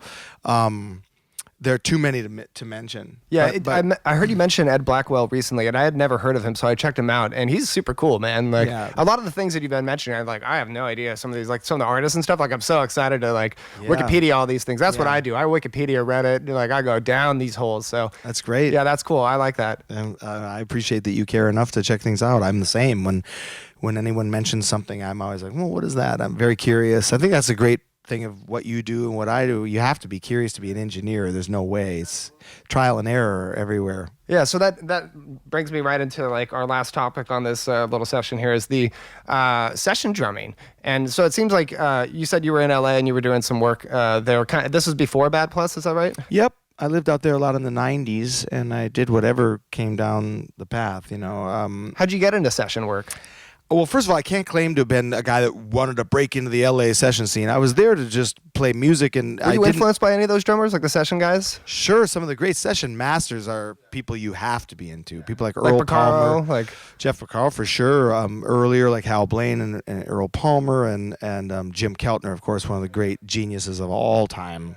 Steve Jordan, and a lot of people that play on records where you really hear them. Yeah, Steve Gadd too. Yep. Steve Gadd, of course, you have to understand the level of idiosyncratic nature of some of these musicians and the brilliant ability to adapt and play these things. Being a session drummer where you have a J.R. Robinson, people like that, Jerry Marotta, when you have a personality and you're this hireable like person playing down a chart that's really specific, but you still sound like yourself, Vinnie Colaiuta, people like that, especially Jim Keltner on this level where you get to make records, but you have to be you instead of having to disappear in the professionalism of the thing. That's a very, very high level of art. So I went and just did things de facto. I was very young, and I was just there to play music. I was playing original music. I was playing some jazz. I was playing whatever. I was just more affordable than New York, believe it or not. I was like, when I was in New York, I was 18, 19, going, oh my God. It's also like New York still had it was an intense town. And so when I moved out to Los Angeles, almost it was a different climate. And I'd been raised in Minnesota, just I'll be in the sun for a while. And I was out there for about 5 years, just doing whatever I could to learn the craft of adapting, playing jazz, playing creative music, also playing on these songwriting demos, playing hip hop, doing anything that would come together. So I didn't have the goal to be a session guy, but then I ended up, over the years, luckily enough, playing on some people's records where I needed to be able to have a different skill set than just playing jazz or just playing rock. It was more like, making some records where you're called upon to have a idiosyncratic style and at the same time fulfill the song and and know the song is God, How do you like to structure songs? Given that because I personally, as a producer and songwriter or engineer guy, I like to work within the frame. You know what I mean? Because like I said, I like to know how I can break the frame and work without the confines. What is your frame of a songwriting session? Like, how do you arrange a song? Because you don't have vocals really, so you don't really have a verse or a chorus or what I would assume as a typical pop song structure. Doesn't really. Probably it's not how you present your song ideas. Well, that's again this sort of thing where it's like, okay, the mystery of how is jazz composed, but really there are versions of verses and choruses and turnarounds and bridges and hooks and things, and you're thinking melodically in chord structures or sometimes no chords, purely melodically, intervallically. It depends on what I'm writing for, because of course I also write pop stuff. I mean, I have this group Halloween Alaska that's been around for almost 20 years. Yeah, which I love that group, by the way. Thank I'm you. really excited to talk about them a little bit, and like the Chad Blake work and stuff Yeah, like that. of course. It's funny because for some reason, I don't know how, but I got into the first Champagne downtown. Is that right? Mm-hmm. I got into that because I was into These Are the Vistas. So I was like, let's find out who this guy is. Oh, he's in this other band. And that's also one of the ways that I kind of found out about Chad, was because I was like, oh, he worked with Peter Gabriel and blah, blah, blah. Like, oh, he did the Up record. Like, it's part of my, rabbit hole of engineers. And, Incredible. And I kind of find records through engineering. You know what I mean? So Sure. I was really surprised to find out that I hadn't known that there was a new Halloween Alaska album that had come out. Yeah. And I really like that album. Who's you. the guy that, Ben, what's his name? The engineer? Yeah. Brett Bullion, incredible engineer. Yeah, he also worked on one of my favorite Now Now records as well, yes. too. Yeah. He's done a lot of records. He also did a record recently that Reed and I put out called Golden Valley Is Now, which is a synthy instrumental album with Reed playing electric and Craig Taborn I didn't know about playing this. I'm excited keyboards. to check that out. That's Yeah. awesome. He's a guy from Minneapolis who's done a lot of work with me Good in drum other sounds. projects. Yeah, he's great, and I'll let him know you said that. And he's a young guy too. It's nice to have younger guys around that have a different perspective. Yeah, so with Chad, I mean, and with all the engineers we've used especially in the Bad Plus and everything, but Halloween Alaska, Chad ended up mixing Champagne Downtown for us. My relationship with Chad is from the Bad Plus, but I was a great admirer of his work, almost annoyingly to him, because the amount of times I told him when we were working together, for me it was like one of the life goals, because I started getting into some of the records he made in the 90s. He never made jazz records. Yeah, which records? I'm curious. Tom Waits' Bone Okay, Machine. yeah, that makes sense. He made an I was incredible like, Los album. Lobos? Who? Los Lobos, Kiko, and another Los Lobos record that followed up Kiko. I can't remember the name of it offhand. But then he had a group with the members of Los Lobos called Latin Playboys, which those records sound unbelievable if you haven't heard those. And it was a group of his with Mitchell Froome, his production partner. Yeah, I was going to say, who is his? It was Mitchell. Got Mitchell it. Froome, and then Luis Perez and David Hidalgo from Los Lobos. They formed this band, Latin Playboys, which I loved as well. He also made a record by an incredible band that doesn't exist anymore from San Francisco called American Music Club, which was one of the great groups of the late 80s, 90s.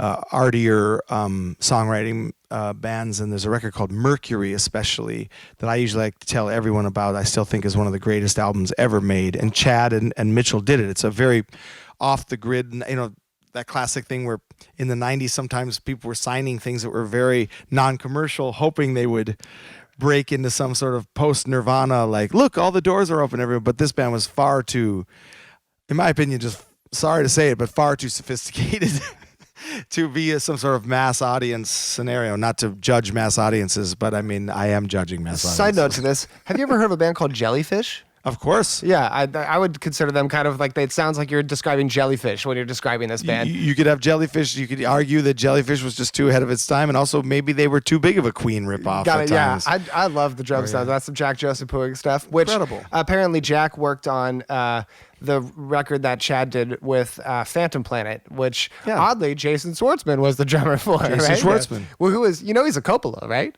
Of course. Yeah, right. He's Nicolas Cage's cousin. There you go. You like Coppola wine? You ever gone to wineries out here? Sure. Yeah, I like a Coppola wine. So- That you just covered like within the last 10 seconds. You went bam, bam, bam, yeah. bam, bam. This is Coppola. because You we're like best, Coppola yeah, wine? we're best So- friends now, so we can jump on You're a few going for it. tangents. I like the and quick references. Exactly. I'm with you, every one of them. No, that's great. Okay, His so, mother is Talia Shire, which is Rocky, of course. Okay, so yes. That means Philadelphia. Oren's from Philadelphia. There we go. I Let's like just this. go, man. That's awesome. That's so. By the way, right. Sophia's new album or movie just came out, which with Bill Murray. It's They're tied. They're tied. yeah. Well, they're do you like that inseparable. band Phoenix? I've not listened to Phoenix much. I have a friend who loves that band, and again, I haven't checked out much of it. But I did find it fun that knowing Jason Schwartzman played for that band, Phantom Planet, and I love Jason Schwartzman. I think he's fantastic, and I wish he would appear in more things. He always brings a film is better when he's in it, as far as I'm concerned. So, yeah, I mean, again, wherever we were, Coppola Wine, whatever. We were basically talking about Chad, which Chad Blake, and for me it was a dream to have Chad Blake make a jazz record. So before we jump into Chad real quick, let's touch on how you even got to work with Chad, which is ultimately that Bad Plus got picked up by Columbia, This right? is a very great story that involves the tattoo. There we go. I'll do Okay, it very cool. quickly. So before you even jump into this, real quick, were you guys touring in a van before you got signed? Sure, we were doing everything that any band would do instead of like just playing jazz clubs in New York, which we were doing. We were trying to play in other places, and we did it like Happy Apple, my band did it, where you just kind of get out there and you play where you can. And the limitations were for us, though, that we needed a venue with a piano. And so, we were playing in Minneapolis, playing in New York regularly, and we made an independent album called Motel that is streamable. It's on a small Spanish label, to bring that back around, called Fresh Sound, New Talent. So the record's called The Bad Plus Motel. And, I mean, that's what it's known as because it has the word motel on it. We never really called it that. But anyway, funny. It ended up being, the trajectory was it ended up being the top 5 jazz albums of the year in New York Times. It was like critically people were like talking about it. And so that put us in the position to be buzzed by some people. And the A&R guy referenced Yves Beauvais. Yep, exactly. Came He worked to with see Daniel us. Johnson, you mentioned earlier, Yes, right? he worked I with so love many Daniel people. Johnson. Yeah, he signed Daniel Johnson in the 90s. Worked with so many different seminal people from those eras. Also working with Ornette Coleman and working... Probably Sonic Youth as well because of the connection there. Yeah, or? he didn't work with Sonic Youth, but the list is long with the amount of jazz musicians he worked with and rock people. One of the things that I knew that he did was he signed Latin Playboys. So I knew that he had a connection to Chad Blake. And so when Yves approached us, he saw us play a few times in New York, and he offered us a deal with Columbia. We were like, really? And it was a great moment. And I sort of seized this moment. What year exactly? This is in 2002. So this is the... like 2 years after Radiohead came out, Limp Bizkit came out, and you guys are getting signed to a major label as a jazz band. So like at the coattails of the end of major label heydays, like right at the end. So I assume it was like a big, decent bonus was being offered, and you guys were getting like a 3-album deal. Or what was again with Columbia Records? First of all, Columbia has a very long history with jazz. So Columbia Jazz. Let's not mistake us for being in the realm of big, huge rock guys. So. It was more in the trajectory of the Columbia Jazz artists. They were still holding on to that moniker, thank God. And they signed us. No, there was no big advance. But what they did give us, which we demanded, which was very real artistic freedom and great distribution. And they did offer, after we pushed this issue, us to record with someone outside the jazz realm. And that was my idea from the get-go. Was my dream at someday was to have Chad Blake record a jazz record. Now, he made a very unknown record in the pantheon of his work in the mid-'90s by the great jazz singer who's now passed on, Little Jimmy Scott. And if you don't know this record, the record is called Dream. And he and Mitchell Froom did it, and it sounds unbelievable. And it's just acoustic instruments, piano, bass, drums, saxophone, vocal. And it's a standards album, and it's a very unique album. And it was just, the sound is unbelievable. And I just Do you think it's a lot of binaural at that time? Probably some of it. He did some of that with us. And so it just became a thing where I thought, here's the connection sitting right in front of us. The guy who signed Latin Playboys is signing us. And what could it hurt to ask him, would he send some of our music to Chad Blake? So I said to Yves, this is another reason why he's on my arm in the form of a bowl, is fulfilling all these other dreams. I said, Yves, is there any way that you're in touch with Chad Blake? He said, oh, totally. And I said, what would it be to send Chad Blake our first record and to see if he wanted to go the other direction and record a jazz group and to do a couple days, because we play live in the studio and there's no overdubs and would he be interested? Shot in the dark. I never thought, I didn't know what to think. And he said, well, he's in England now. He lived in LA forever in Sunset Sound and all that stuff. And he said he's in England now. He actually uses Peter Gabriel's studio, Real World, as his home base.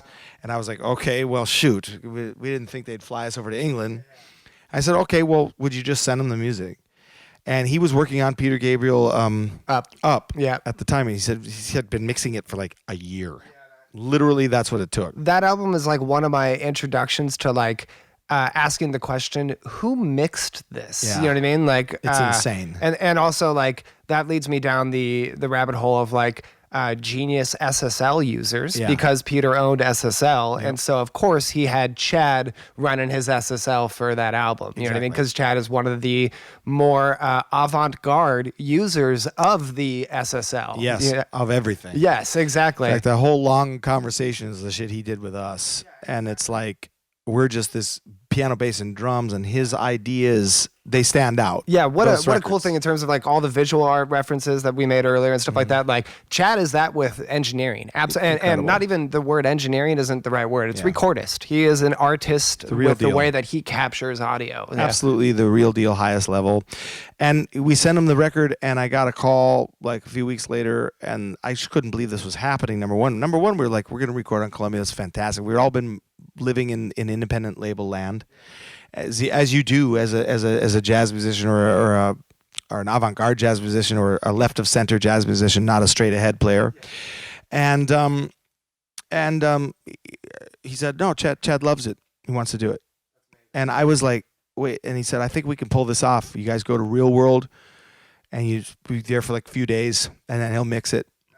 And I couldn't believe it. So you actually went to Real World? We went to Real World 3 times. Got it. I didn't know that. I was going to ask about where that was recorded because I remember reading, going deep onto Gearslutz threads and stuff like that with, Chad Blake was like one of the first Q&As I ever read on Gearslutz. But I remember him mentioning like the castle, but I think it's the live room with that chimney he's probably referring to. Is that right? Yeah, it's amazing. It's an amazing scene he's got, and Peter Gabriel lives right next door.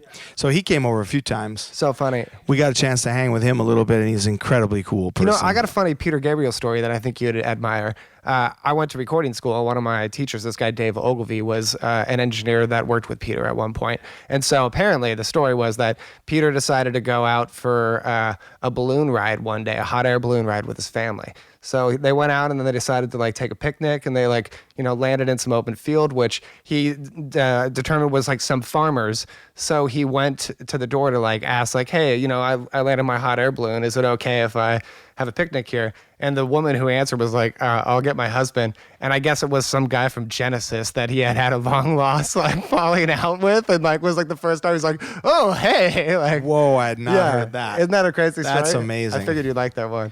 Well, the best is that when we arrived in Real World, Ethan was infamous for never having any knowledge of rock music. Got it. So nothing about So Peter. he never listened to rock music. That's why we even covered Smells Like Teen Spirit in the early days, because we thought of the most obvious thing ever to run by him, and he had never heard Got it. That's hilarious. So when you find somebody that hadn't heard that song, and they were 20 or 18 in 1991 or 19, whatever he was, it's unbelievable. So here we are, Real World, and we're working with Chad Blake, and the whole thing is surreal. And we're like, Chad's talking to us about all these ideas he has, and all of a sudden Peter Gabriel, you're just eating lunch. It's a country house, like a farm. And Peter walks in, and Reed and I are like, massive admirers. And Ethan is just eating this. He doesn't even look. Ethan just looks up at this guy. He's just eating. He doesn't. And of course he introduces himself to us as Pete. So he's like, I'm Pete. I was like, hi, Pete. And I guess Pete is what it is. Hi, Pete. Have a seat. You want a stuffed potato? You want a jacket potato or whatever? And Ethan is just like, hi, and just he has no idea it's Peter Gabriel. Anyway, over the course of 3 records, we were able to we did have a 3-album deal with Columbia, and we kept asking Eve and Chad loved, I guess he loved working with us, because he said absolutely to the next one and the next one. All 3 only took a couple of days of tracking. And they were always at Real World? They were all at Real Wow. World, and then he mixed there, and he would have us kind of wander the property and do whatever we needed to do, and then we'd come in and listen to mixes. And I recall a lot of the treatments he was doing and things were incredible ideas, like all very, very holistic. So a lot of binaural technique stuff. Yep. The head in front of there as like the overhead mic, Yep. right? And he wore the headset and walked through once or twice Okay, got while it. we were tracking. Yeah. Which was different. That would make sense. Is that what's happening on that one song where you play with your hands on These Are the Vistas, that starts like from silent, that's like fading in the whole time? Yeah. That seems like that could be like him That's him. walking. That's him walking in like Yep. that, doing that? Okay, that would make a lot more Yep. sense. And he cool. had mics everywhere, and I was just saying, like, I said to him once, it was so funny. I said, "What is all this?" And he never said anything. He was just at me. He just goes, "Just options." He just said that to everything. That's One funny. time we didn't realize what he was doing is that he ran the drums through Leslie speakers and then mic'd them up. And I had never seen that. He had PA horns from Islamic prayer. When you're in Islamic countries, they have the PA horns on the top of the buildings. Yeah, and the like prayers. the Ahuja or something like that is Yep. what it's called, right? So he ran bass through that at the end of one tune, and he was throwing tape backwards on one tune, like he was like the phrase would end, and he would go like that with the tape and it'd go. That's so funny. That's where he was credited as tape scratching on that Peter Gabriel exactly. song. Yeah. And swinging microphones. So I'd have guitar amps, and then the bass drum was going through a guitar amp, and then he swung a microphone around it. Mics through tubes pointed at you, weird things like bottles, Lots of Sans amps too. Heads staring at you. Sans amps plugged right in, the guitar pedals plugged right on in the console, board. right? Yeah, his effects send. So he's not sending to reverb; he's sending to Sans amp. Is what he's sending to. Yeah, Literally. that's the stuff. And I remember I caught myself once. I was having so much fun. He's very quiet, at least he was with us, and very thoughtful, enjoyable. Very deep voice too. Yeah, Very gravelly. enjoyable He sounds like person. Tom Waits when he talks almost. Very enjoyable guy. Very really heavy. And he once I was talking to him about the bass drum on one thing, and we agreed, like, let's just get the crappiest bass drum. So he goes, he's saying to me like things like, if the drum itself is just this, like he had like these collection of the worst sounding drum. Like his whole thing was like, check this bass drum out. And it was like, I'm like, okay, it's like a plastic PV bass drum. So good. And I'm like, oh, we got it. He's like, we got to use that. Now you can imagine like a jazz record, like no way would a normal jazz engineer be telling you to use a plastic PV bass drum.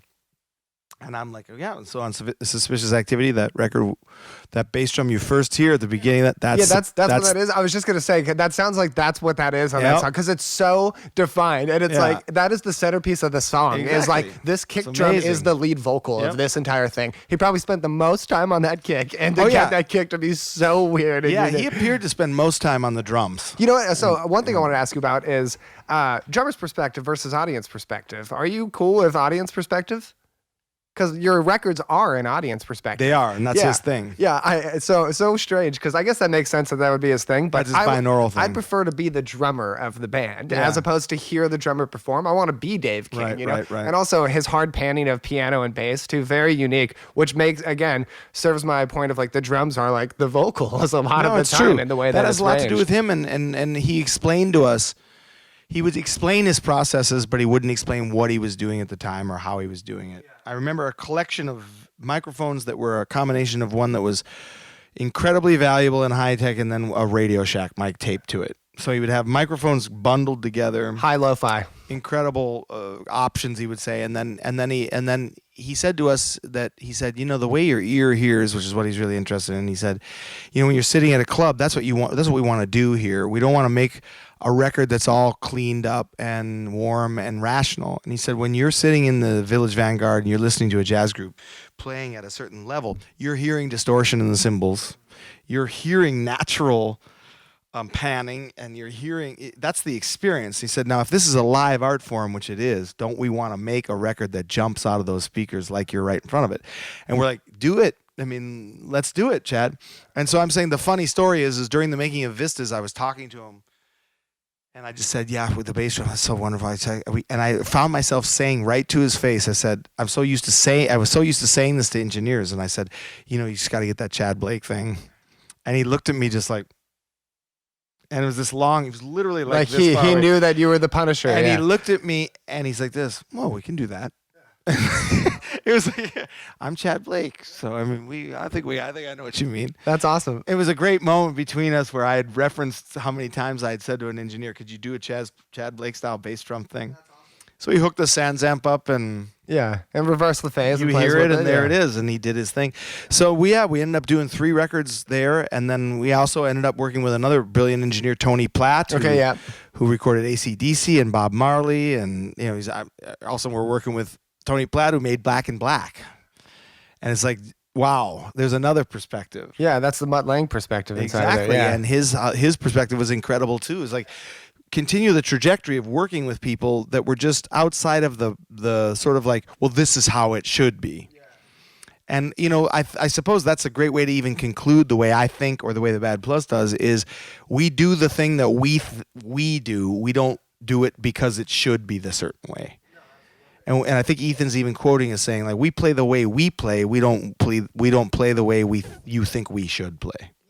And we don't make records that way. Each record has an imprint. The whole, you know, life lesson of like, what a, you know, unique, you know, discovery that being yourself is the secret. You know, like, wow. It would seem like very, very, you know, obvious and preternatural to us all to just be like, well, isn't that what you do as an artist? You reflect your life experience and the things that have inspired you, and you try to make a stew of that thing. So I think one of the things that obviously allows a lot more interpretation of such is cover songs, you know what I mean? And the ability to make your own and versions of such. How did you guys get into covers being a thing of your band? Very simply, in the jazz world, of course, the word cover song is never used because you have generations of playing standard material, which is pop music of the day. So tunes from musicals before rock music arrived. This was pop music. So you use the chord structures and you improvise with whatever. And so we were always mostly original band. But when you're starting a group and you're in jazz, you want to have some repertoire. It's like we didn't have 2 sets of original music quite yet. So it's like, are we going to play some standards that like everybody plays standards? Of course, we could do that all day long. And of course, in the early days we did. But then it became like, well, you know, Reed and I have always talked about messing with rock music and other texts, classical music as well. But we don't necessarily turn it into jazz like it has been done before, where you put jazz chords on it and it's a Beatles tune, but they're jazz chords and it's a Radiohead. And for us, it was more like, well, what if we approached it with another idea, which is you think of melodically and you think like maybe modally or free music or whatever, where you pick a melody that can really stand up to some torture. And that is still aligned with pop music. I like with the jazz music tradition, I should say. So even playing Aphex Twin, you'd think to yourself, well, like, is a jazz group playing electronic music? It's like, well, what would that be like if some improvisers played an Aphex Twin tune and we did it with acoustic instruments? To us, that contained something that was an artistic statement. So to be like, oh, it's a cover song, it's like, well, and I'm not saying you saying that, I'm saying that you hear that over the years, like, you know, you guys play covers. It's more like, we play covers. What am I in a bar in downtown Hudson, Wisconsin, playing a Bob Seger tune? No, we don't play covers. We reinterpret a composer's music, and that is jazz history. That's awesome. That's cool. So we are ourselves composers, and at the same time, so are you going to say Miles Davis was covering Rodgers and Hart? You know. It's a modern interpretation of what jazz is. Exactly. That's and to really us, cool. we thought, well, what if we use texts that you don't normally hear jazz guys do? What if we played Blondie? What if we played... And then that's where Ethan's like, who's Blondie? Exactly. And that was the hook, is we had one member who had no relationship with pop music, no relationship sentimentally with it. He didn't know who Tony Platt, he didn't hear AC/DC Back in Black. Here he is recording with Tony Platt. He has no references. Tony's just an English guy we met in London. That's amazing. Ethan's not going like, yeah, those guitar sounds on Back in Black. Yeah, so good. So it's like there again becomes this fresh, couple guys in the band know these references, one guy doesn't, and you just roll with that. That's awesome, yeah. And so it's like, well, when we decided some material early on, we started naming, Reed and I were like, well, let's name some tunes, and Ethan's just like, and we're naming big rock tunes. You know, it's like, nope, never heard it. Blah, blah. Then it became ridiculous. And then it became like, okay, Smells Like Teen Spirit. Like, we're going to get that one. And he's like, no. And I went, Ethan, you've heard Smells Like Teen Spirit? No. And I realized, okay, Ethan is from another galaxy. We all know this, but we really realized, wow, he really hasn't. He doesn't weigh in on pop culture. That's amazing, yeah. And he said, ignoring pop culture. I remember this. I'll never forget this quote he said. He goes, ignore pop culture at your peril or use it as your weapon. And he was like, I use it as my weapon. He's just like, I don't care about that. And he goes, that's cool. I mean, you guys can, fine. Smells Like Teen Spirit, whatever. And he started identifying it like Stravinsky. He was saying like, well, these are open fifths. And Stravinsky he made other references.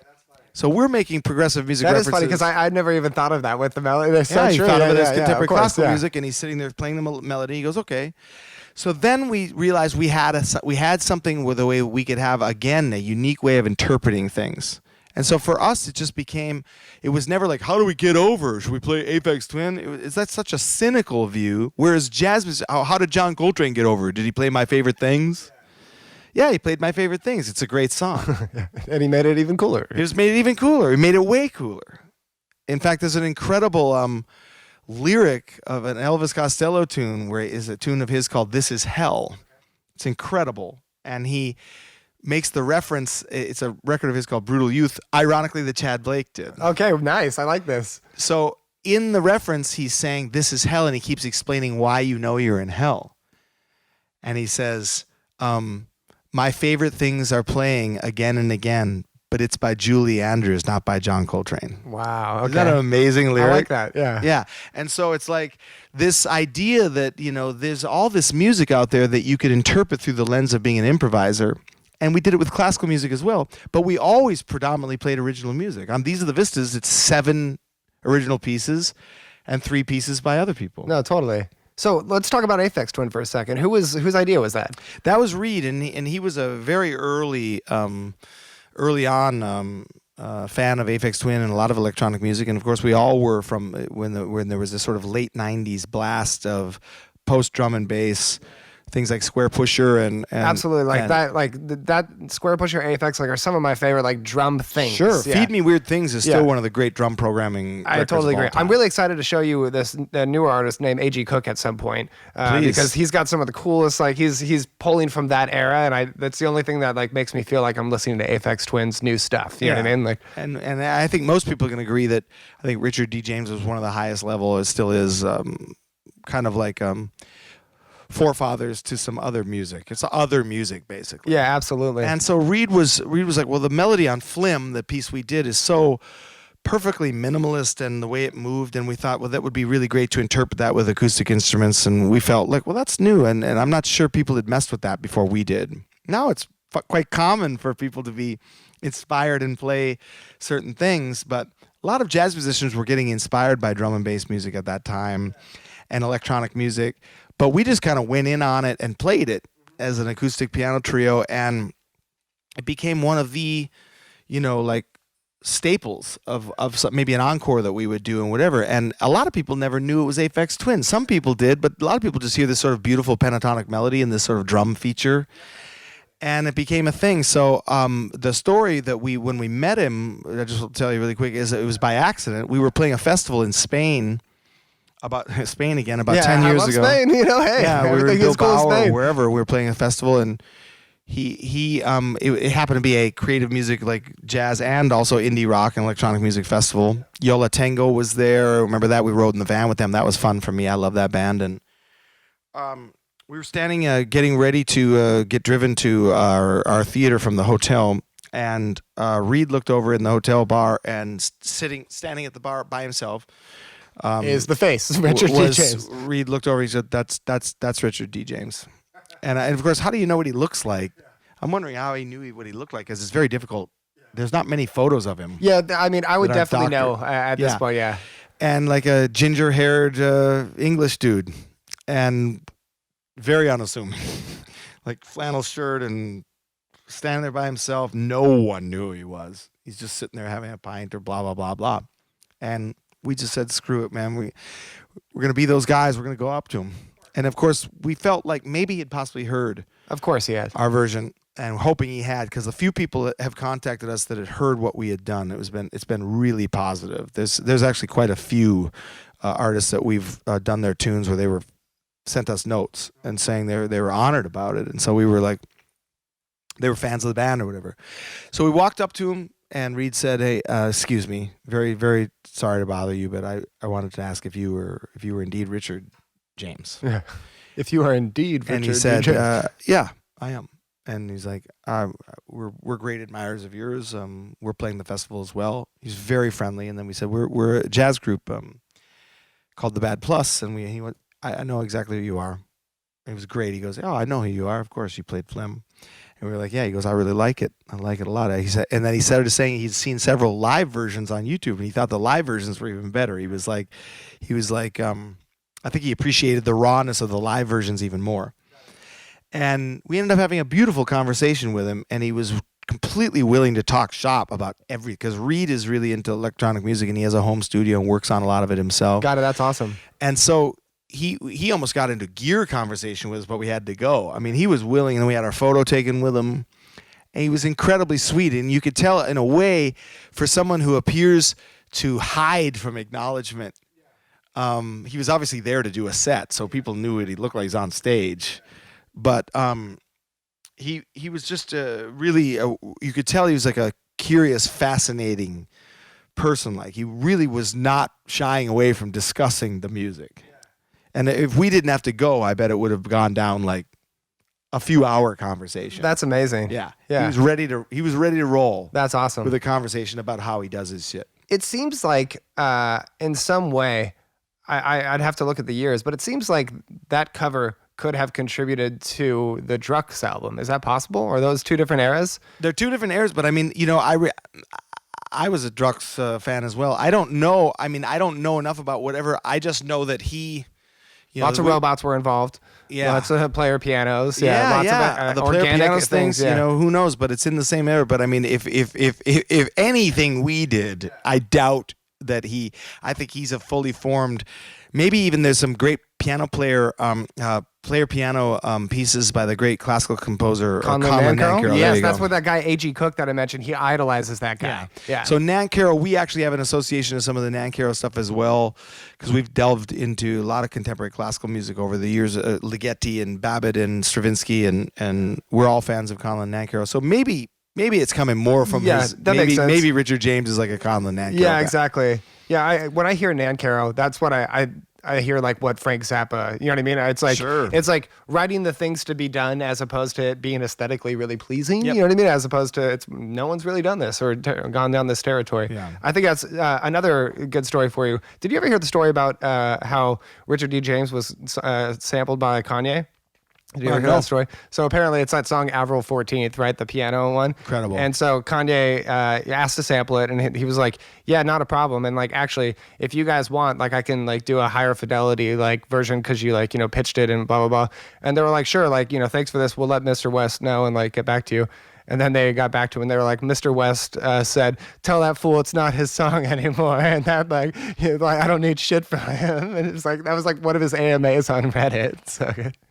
That is amazing. Yeah, it's a very but it's not story. it doesn't seem like it's out of character. Yeah. But if people don't realize at this point that Kanye West, who I actually artistically admire a great deal. Oh, me too. I'm a huge that, Kanye West fan. I think most yeah. people would. But I mean, even considering yourself at your art, not knowing that Richard James is the Bach of that art form, and Kanye West is not. Yes, absolutely. So I mean, that is almost laughable. Yeah, and it's funny that obviously Richard D. James is like finds it laughable too, and like comedic as opposed to like something that will upset him. You know? And I don't. And can I swear? Yeah, of course. I honestly think that if that was even remotely if that could penetrate Richard D. James in any way other than laughing, it would be unbelievable. And I reference Bach because.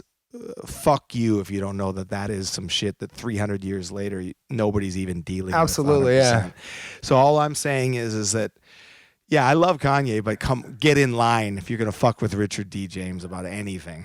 So anyway, and like I said, I think Kanye West has his.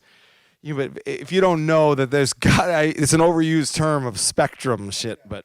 If we don't know that at some point in time it's going to have to come out that that's a guy that struggles with his impulse controls. Absolutely, yeah. That could be just one of those moments where maybe he regretted it the next day. So funny. So I think what's really unique about your cover of the Aphex Twin song is it's the only time I can actually like physically show people that like when I try to explain the genius behind what like he's doing with this programming and like guys like Square Pusher and stuff, it's like actually humanly possible. They actually consider limbs as opposed to just like throwing sound out there. You know what I mean? Like, and so I think that it's unique how you can identify all those unique buzz rolls and patterns and put that all onto a perspective. When you recorded that song, did you have like a weird toy on your snare or something like that? Because it sounds unique. Yeah, that's actually a very unique moment, and actually, this is one of the moments where I should take credit and not Chad, because people hear that and they think that that's a Chad effect.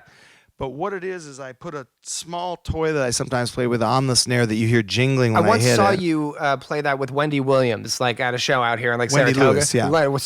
Wendy Williams. Not Wendy Williams from the Plaid Yeah, it's so good. So I that is there, and then I also had a children's voice changer, which I used to play with every now and again, where the toy voice changers will feed back if you put your hand on the mouth part. So they'll, when you make your voice in like alien voice or whatever, they get them at a toy store. And I noticed if you place it on the drum, these are all, by the way, my children's toys. Yeah.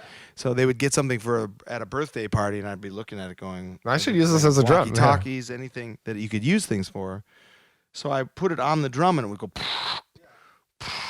So if I played it, so that's that is actually me playing a voice changer. Oh, so the whole thing is was that an overdub that achieved that? No, that is live. It's so funny how drastic that thing is when it comes in. It sounds like an intentional overdub, And it's not. Yeah, no, that's so cool. Like I said, there's this is live. That's awesome. No that's so cool. edits, no overdubs. It says it on the thing. Wow, what a unique so thing that to whole learn. playing is one stick voice changer, and then when the bridge comes, I drop the voice changer and play with sticks. The whole thing's one take. Wow. And then it comes back at the end. You hear it. And that's actually, Chad was laughing because I'm like, you're going to get credit. You're going to get credit for this. And he's like looking at it going, I've never seen that. He's like, I haven't seen this before. That's funny. Like, that's amazing. He was thinking, That's so cool, man. What a unique thing. I like, the Irrational Funk video where you pull out the toys and stuff, because I think incorporating the toys and such onto drums, I think it's just so unique. It's like it's modern day sizzlers. That's very well put. That brings us to our next thing, which is basically we're talking about Rational Funk now, because we're moving on to the fact that you guys made a bunch of cool albums. Everyone needs to check out the Bad Plus stuff, obviously. I guess before we move on to outside of that world, just talk about Halloween Alaska a little bit, because it sounds like that's the brainchild of the main vocalist. Is that right? No, it's really formed by me and him. Okay, wow, that's cool. And we had a group in the 90s, a more arty rock group called Love Cars. And these bands had these moments in Minneapolis, and we're on indie labels that some people knew about. Halloween Alaska's actually had a larger press and that type of thing following in the UK, believe it or not. Yeah, that makes sense, to be honest. Bands like Blue Nile and things which are legendary bands from there. And we formed the band based on this, this idea of using electronics and songwriting, and he and I were writing kind of partners, a guy named James Deers, who actually, ironically, was the producer of Rational Funk. So there's a team of a few people that worked on Rational Funk. And so we formed Halloween Alaska in the early 2000s and made, I think we have 6 records now. And it's one of these kind of under-the-radar bands that some people know about. You'll hear bigger rock bands referencing it, as like Bon Iver is one that referenced. That actually makes a lot of sense. That's really cool. He references being a fan of Justin Vernon. Yeah, he thanks us on his second record. And wow. There's other larger, career musicians that cite it as a band that is sort of flown under the radar but is influential.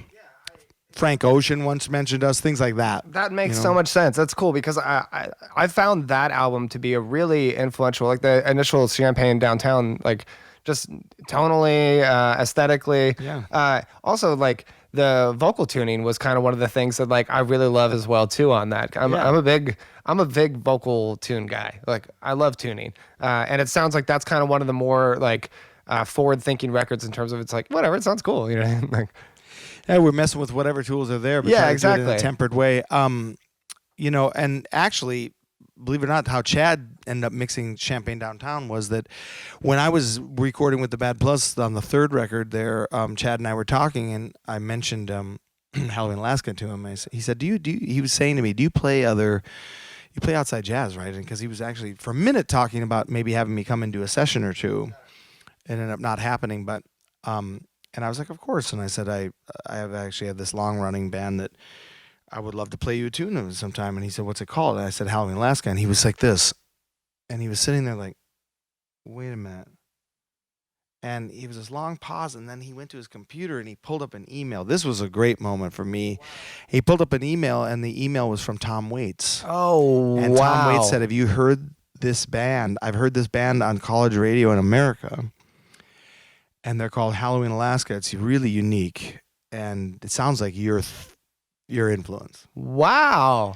And Chad pulled it up and showed me, and it signed Tom. And he goes, "That's Tom Waits."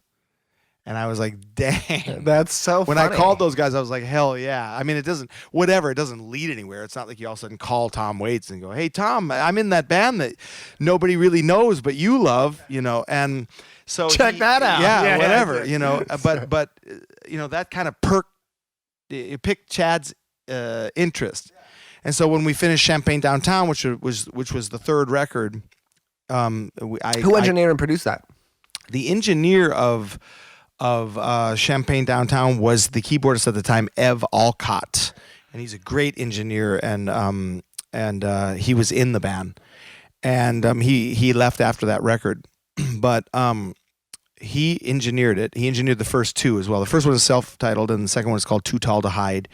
These are all records you can stream, and then we did Champagne Downtown, and Chad mixed it, and I called him. I said, "Hey, man, would you be interested?" And he said, "Oh, absolutely." And we sent him the singer and the bass player, who's also an incredible writer of some of the music. They went. I couldn't go because I was on the road with the Bad Plus a lot.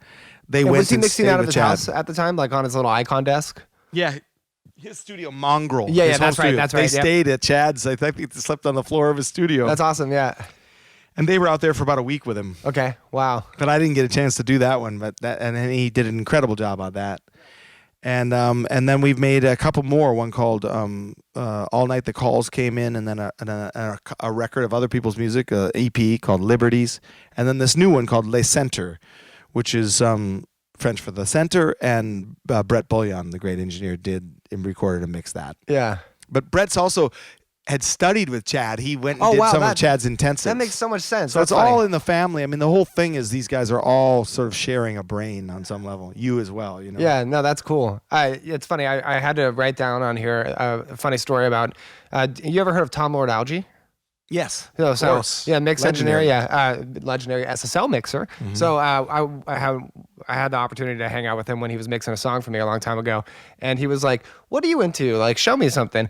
And I showed him your guys' cover of Games Without Frontiers because he's a Peter Gabriel guy and worked with Peter, and he physically jolted with every diminished chord of that and was like, "What is this?" Like, he was totally freaking out by it. He was like, "Who is this? And you think this is good?" I'm like, "Yeah, dude." Like, he did not understand in any way, shape, or form. So Well, there you go. I mean, how about this? There's a great way to put it. Now, that's a guy who really knows his realm, right? yeah, exactly. So there's no way around that. His whole life is growing up.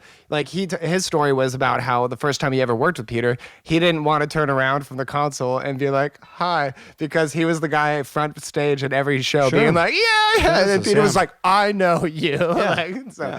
But there's a perfect example when you talk about freedom of thought. Now, you could take someone like that that's obviously into some progressive rock music, right? And into Peter Gabriel and working on a very high level as an engineer and as a mix engineer. And he already has, though, the prison where he has an idea and an imprint of what is acceptable. So you take that prison away and you have the members of the Bad Plus. That's awesome. So if you can just see how many, many progressive artists are still imprisoned, there are many jazz musicians that really think that this is jazz and it has to be this way. And your only thing is the importance of only history instead of using history and then also using the present tense because we need to be alive in a part of our generation. But the idea of someone like that with that level of acumen being offended by the use of reharmed chords, it's like a classic situation where you've already stated in your mind what you expect from a situation. So what he would have wanted is us playing Games Without Frontiers with this nice, pretty chords and these things. And there's a really progressive thinking person that's offended. Can you imagine the average person trying to ingest improvised music or avant-garde music? I've had my children, when they were young, have a friend come in the car and I would put Sun Ra on. And one time, one of my daughter's friends started crying, saying, "What is this?" And like had never even had no pathway in their mind yet to hear atonality. Yeah, it was acid. So it's just like my children are completely used to it, and they're just like, "It's jazz." And and the kid is like, stop the music. Stop this. And you start to realize that people have an imprint of what they want out of an experience. And some of the greatest, like, we want David Lynch to end the film with a resolution. And he's like, no.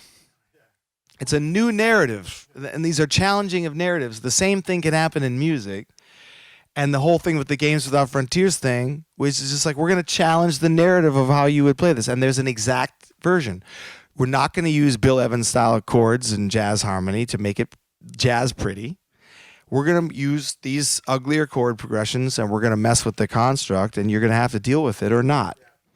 And there's Lord Algie can't deal with it. I love it. Yeah, I love how time It's after fantastic. time, like it starts approaching into it and then comes back. It's really cool. Yeah, whereas Like, Chad Blake loved that. yeah, that's awesome. Chad Blake That's was what like, makes him tick. the more demented we can get, let's go. That could lead me to one fun anecdote for you being an engineer, is when I first hearing the mixes of our record Give, which we actually took incredible criticism for in the jazz world for the sound, which was massive sounding. It's the first song comes on, the snare drum sounds like a fucking cannon. And it's like, this is a jazz record. We're of course playing this loud. I'm playing this loud. And it sounds like I'm just like, and it sounds incredible. I mean, this With all the record still to this saturation day. and compression, Yeah, I could put it on and go, oh my God, this record makes a statement. And I remember he plays me the mix of the first tune. I'm standing there, and I looked at Chad, and I was like, listen, Chad, we also are a part of the jazz community. And whereas a lot of jazz critics like us, some have said some pretty negative things about how loud we are. And then they don't take the time to come see us play and realize we're a huge dynamic band. We play very soft. I can't even cough when I watch you guys play because I'd feel like I'm interrupting. Exactly. And I'm standing down 200 there. feet away from you. It's very dynamic. And so you have this, and it's not like I'm weighing everything my self-worth on any criticism. It's like, fine, we blast through that stuff too. But I was like, even for my own taste, this mix that came back, we're standing there and the drums are huge. And it's a tune called 1979 Semifinalist, and I'm looking at him, and he plays it for us, and I was like, it sounded incredible, and it does. If you listen to the first song on Give, the sound of the whole thing, the bass, the piano, it's like, it's live. It's us in a room. It's the whole thing, but it's got the Chad Blake like. Yeah, it makes an impact. Yeah. What is it? And his whole thing was like, we make an impact. And so I looked at him, and I just said, Chad, this one could be like Too much. This could be too much for me.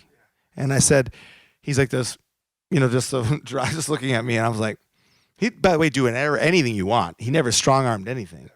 And he's not that kind of guy. And he's just looking at me, and he's like listening to me sympathetically. And I was like, because, this is a canon that we're doing here. And he's like, mm-hmm. And I said, well, and I said, put it in his lap. I said, is this too much? Is this too much? Like, because, I don't know. Is this too much? Is it too loud? And I'm just like, is it just too loud? And he goes, no, it's not too loud. It's bold. And I just went, wow. He just went, it's bold. It immediately made me rethink the whole thing just by using the term bold. So yeah, it's not loud, it's bold. Your recording in itself is a unique art piece as well. Your live performance is one. Your recording is another. That's exactly what he said. He said, we're in the studio. The studio is fantasy. You guys can go out and play live all day long. You do all your thing you want. We're making a record here that has got to come out of those speakers and affect people. The Mutt Lange quote that I like to use is that I like to make Star Wars, not documentaries. Yeah. You know what I mean? Yeah. Yeah. I like to play with the magic tricks That's and exactly use what the he said. studio. Yeah, that's awesome. And he does it holistically, and that's why he aligned with us. Is that he does everything with a sort of lo-fi, if you will, homegrown machines and little things he's invented and techniques and experimented with, and that made us feel like it wasn't plugins, it wasn't fake anything, it wasn't studio trickery that had to do with digital or whatever. In fact, he doesn't even do anything like that. Stuff, he doesn't even know how to use Pro Tools. He had a person doing it. And we were going to tape and the whole thing. He was doing everything old school. That's awesome. That's amazing. So in a way, that was a great way for me to kind of let go and let him be the driver on that. That's awesome. That's so cool. Not to get too personal, but before we move on to the other thing, is touring your primary source of income as a jazz musician? Absolutely. It is for everybody. Yeah, we're performing artists. So we're in the lump of those people that are at the lowest of the low. We're right below restaurant workers and servers and chefs and things and cooks, and as far as what COVID has really hit, as far as your industry, the performing arts from dance and live music and theater is the epicenter of the absolute destruction. There is, in fact, I can't consider another industry that even comes close. Venues are shutting down left and right. Yeah, they're losing independent music, and plus art music and art venues, smaller venues, which we depend on, are getting killed. So right now, yeah, it's a very terrifying time to be your primary income. It was as a performing artist, because that's what jazz musicians are. You can make records, but you're not making records to make money. Yeah, and also I don't think you're swinging shirt sales after merch. No, in fact, we might be one of the more successful merch jazz bands, and that's just a drop in the bucket compared to what you do to you go out on the road and you play this music on the road. Yeah. And you guys play like 200 shows a year, don't you? It's about, I would say the bad plus is between 160 and 170, a lot. I mean, myself, definitely 210, 220 a year. That's amazing. With other things, yeah. Yeah. So then, outside of that, you also have a couple of different things, which is our next transition point, which is I assume you're getting more active into. Let's talk about Rational Funk a little bit and your whole YouTube there's still series. People that are still with us this far. Yeah, exactly. Oh my God. We're wrapping up. Yeah, we'll wrap it up. Well, I'll be quick then with Rational Funk. That was just an outgrowth of an idea I had years ago, which was to do this. I think we mentioned it earlier. This sort of complicated emotional scenario with the idea of video instruction, and with YouTube being out there and being able to be a platform where you could just put something out, we decided to do this sort of folk art transmission, if you will, and not make it there's no publicity. It just appeared, and then it started spreading through musicians, really. And seeing that it really was, there's a little hidden code in the whole thing. Like there's a lot of musician insider. Yeah. By the way, one of the quotes that really, I wrote it down here earlier that I needed to start with, but fear, right? What is it? Fear, get used to it. Yeah, exactly. There's a lot of really important like life lessons inside of the humor. Yeah, there are. And it's like I'm watching a 10-minute video about drum like stuff, but he played it for 30 seconds. Exactly. Yeah. Or some there's no drumming, which is those are the ones I'm most proud of. Yeah, absolutely. Those are the ones that some people just cannot deal with. So good. They're just like, what is actually happening here? And the nonstop beeping of swearing, which is again another surrealist idea that where would you ever in a million years buy an instructional video or like subscribe to an instructional video series where the person is insanely profane? Yeah. And they're constantly being beeped. So they're censored constantly. To us, that's the funniest thing. Or words going across the bottom after they've been censored. Yeah.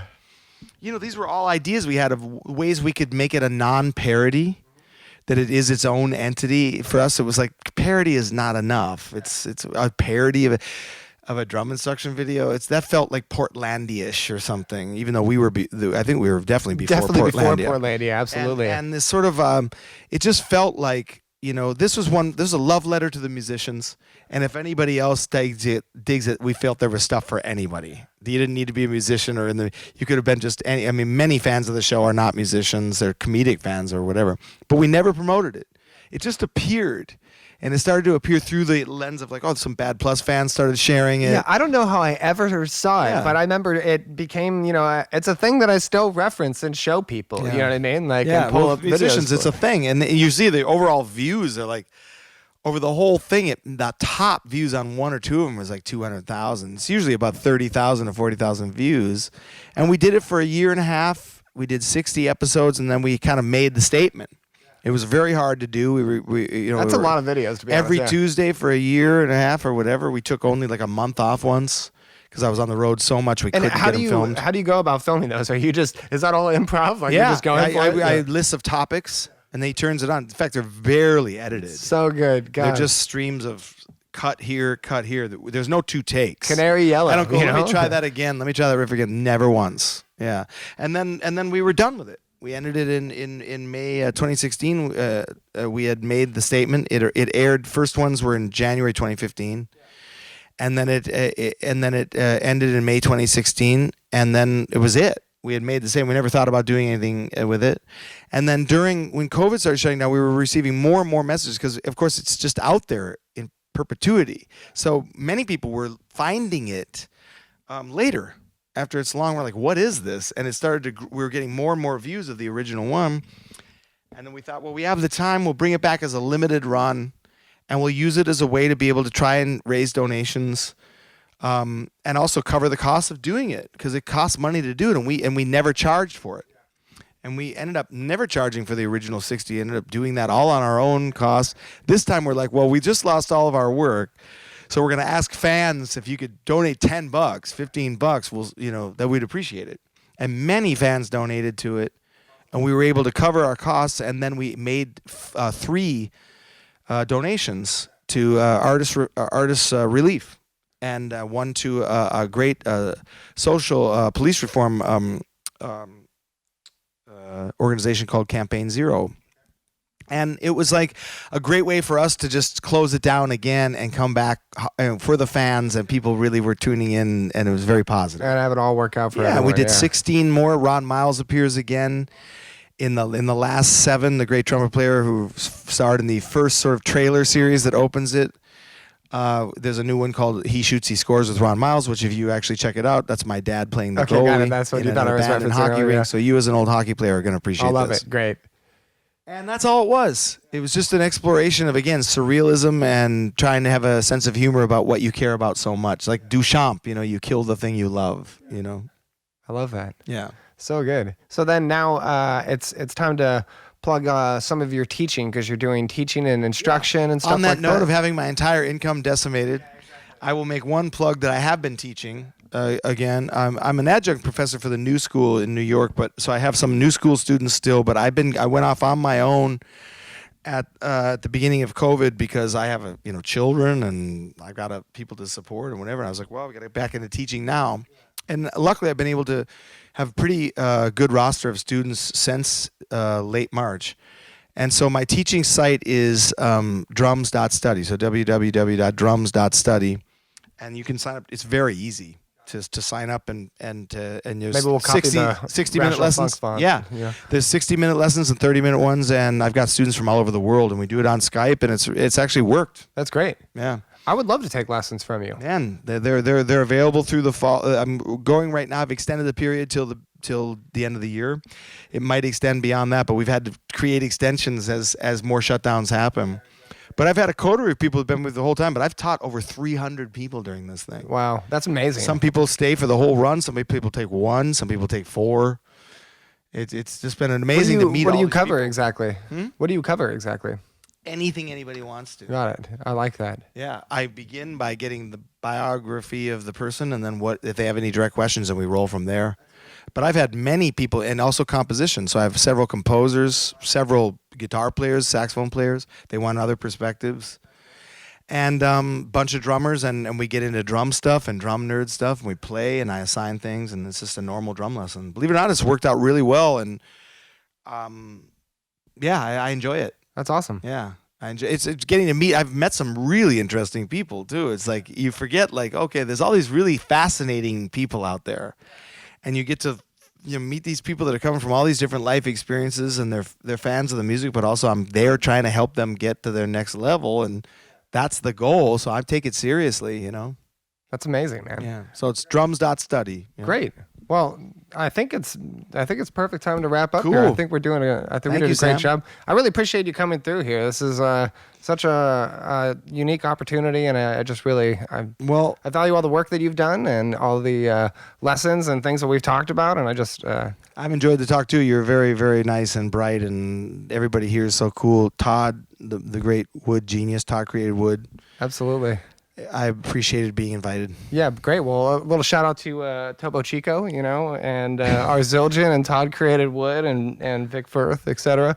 Oh, you have a Topo Chico endorsement? Yeah, I do, and I got some socks on there too. By the way, you never commented on my $1,900 shoes. What's going on with this? I was going to say those are amazing. My son would probably kill for those shoes. Yeah, so allegedly they go resale for like $1,900. I was gifted to them by a friend of mine who's a sneakerhead. I'm not a sneakerhead, but I'll model that. You know what I'm saying? They're beautiful. I try to be an influencer. I have my own hand painted by me New Balance. There we go. And I went the anti-paint your shoes. I just made them look really bad. So I like the digital camo print on the sole of Yeah. such. Oh yeah. Digital Yeah. camo.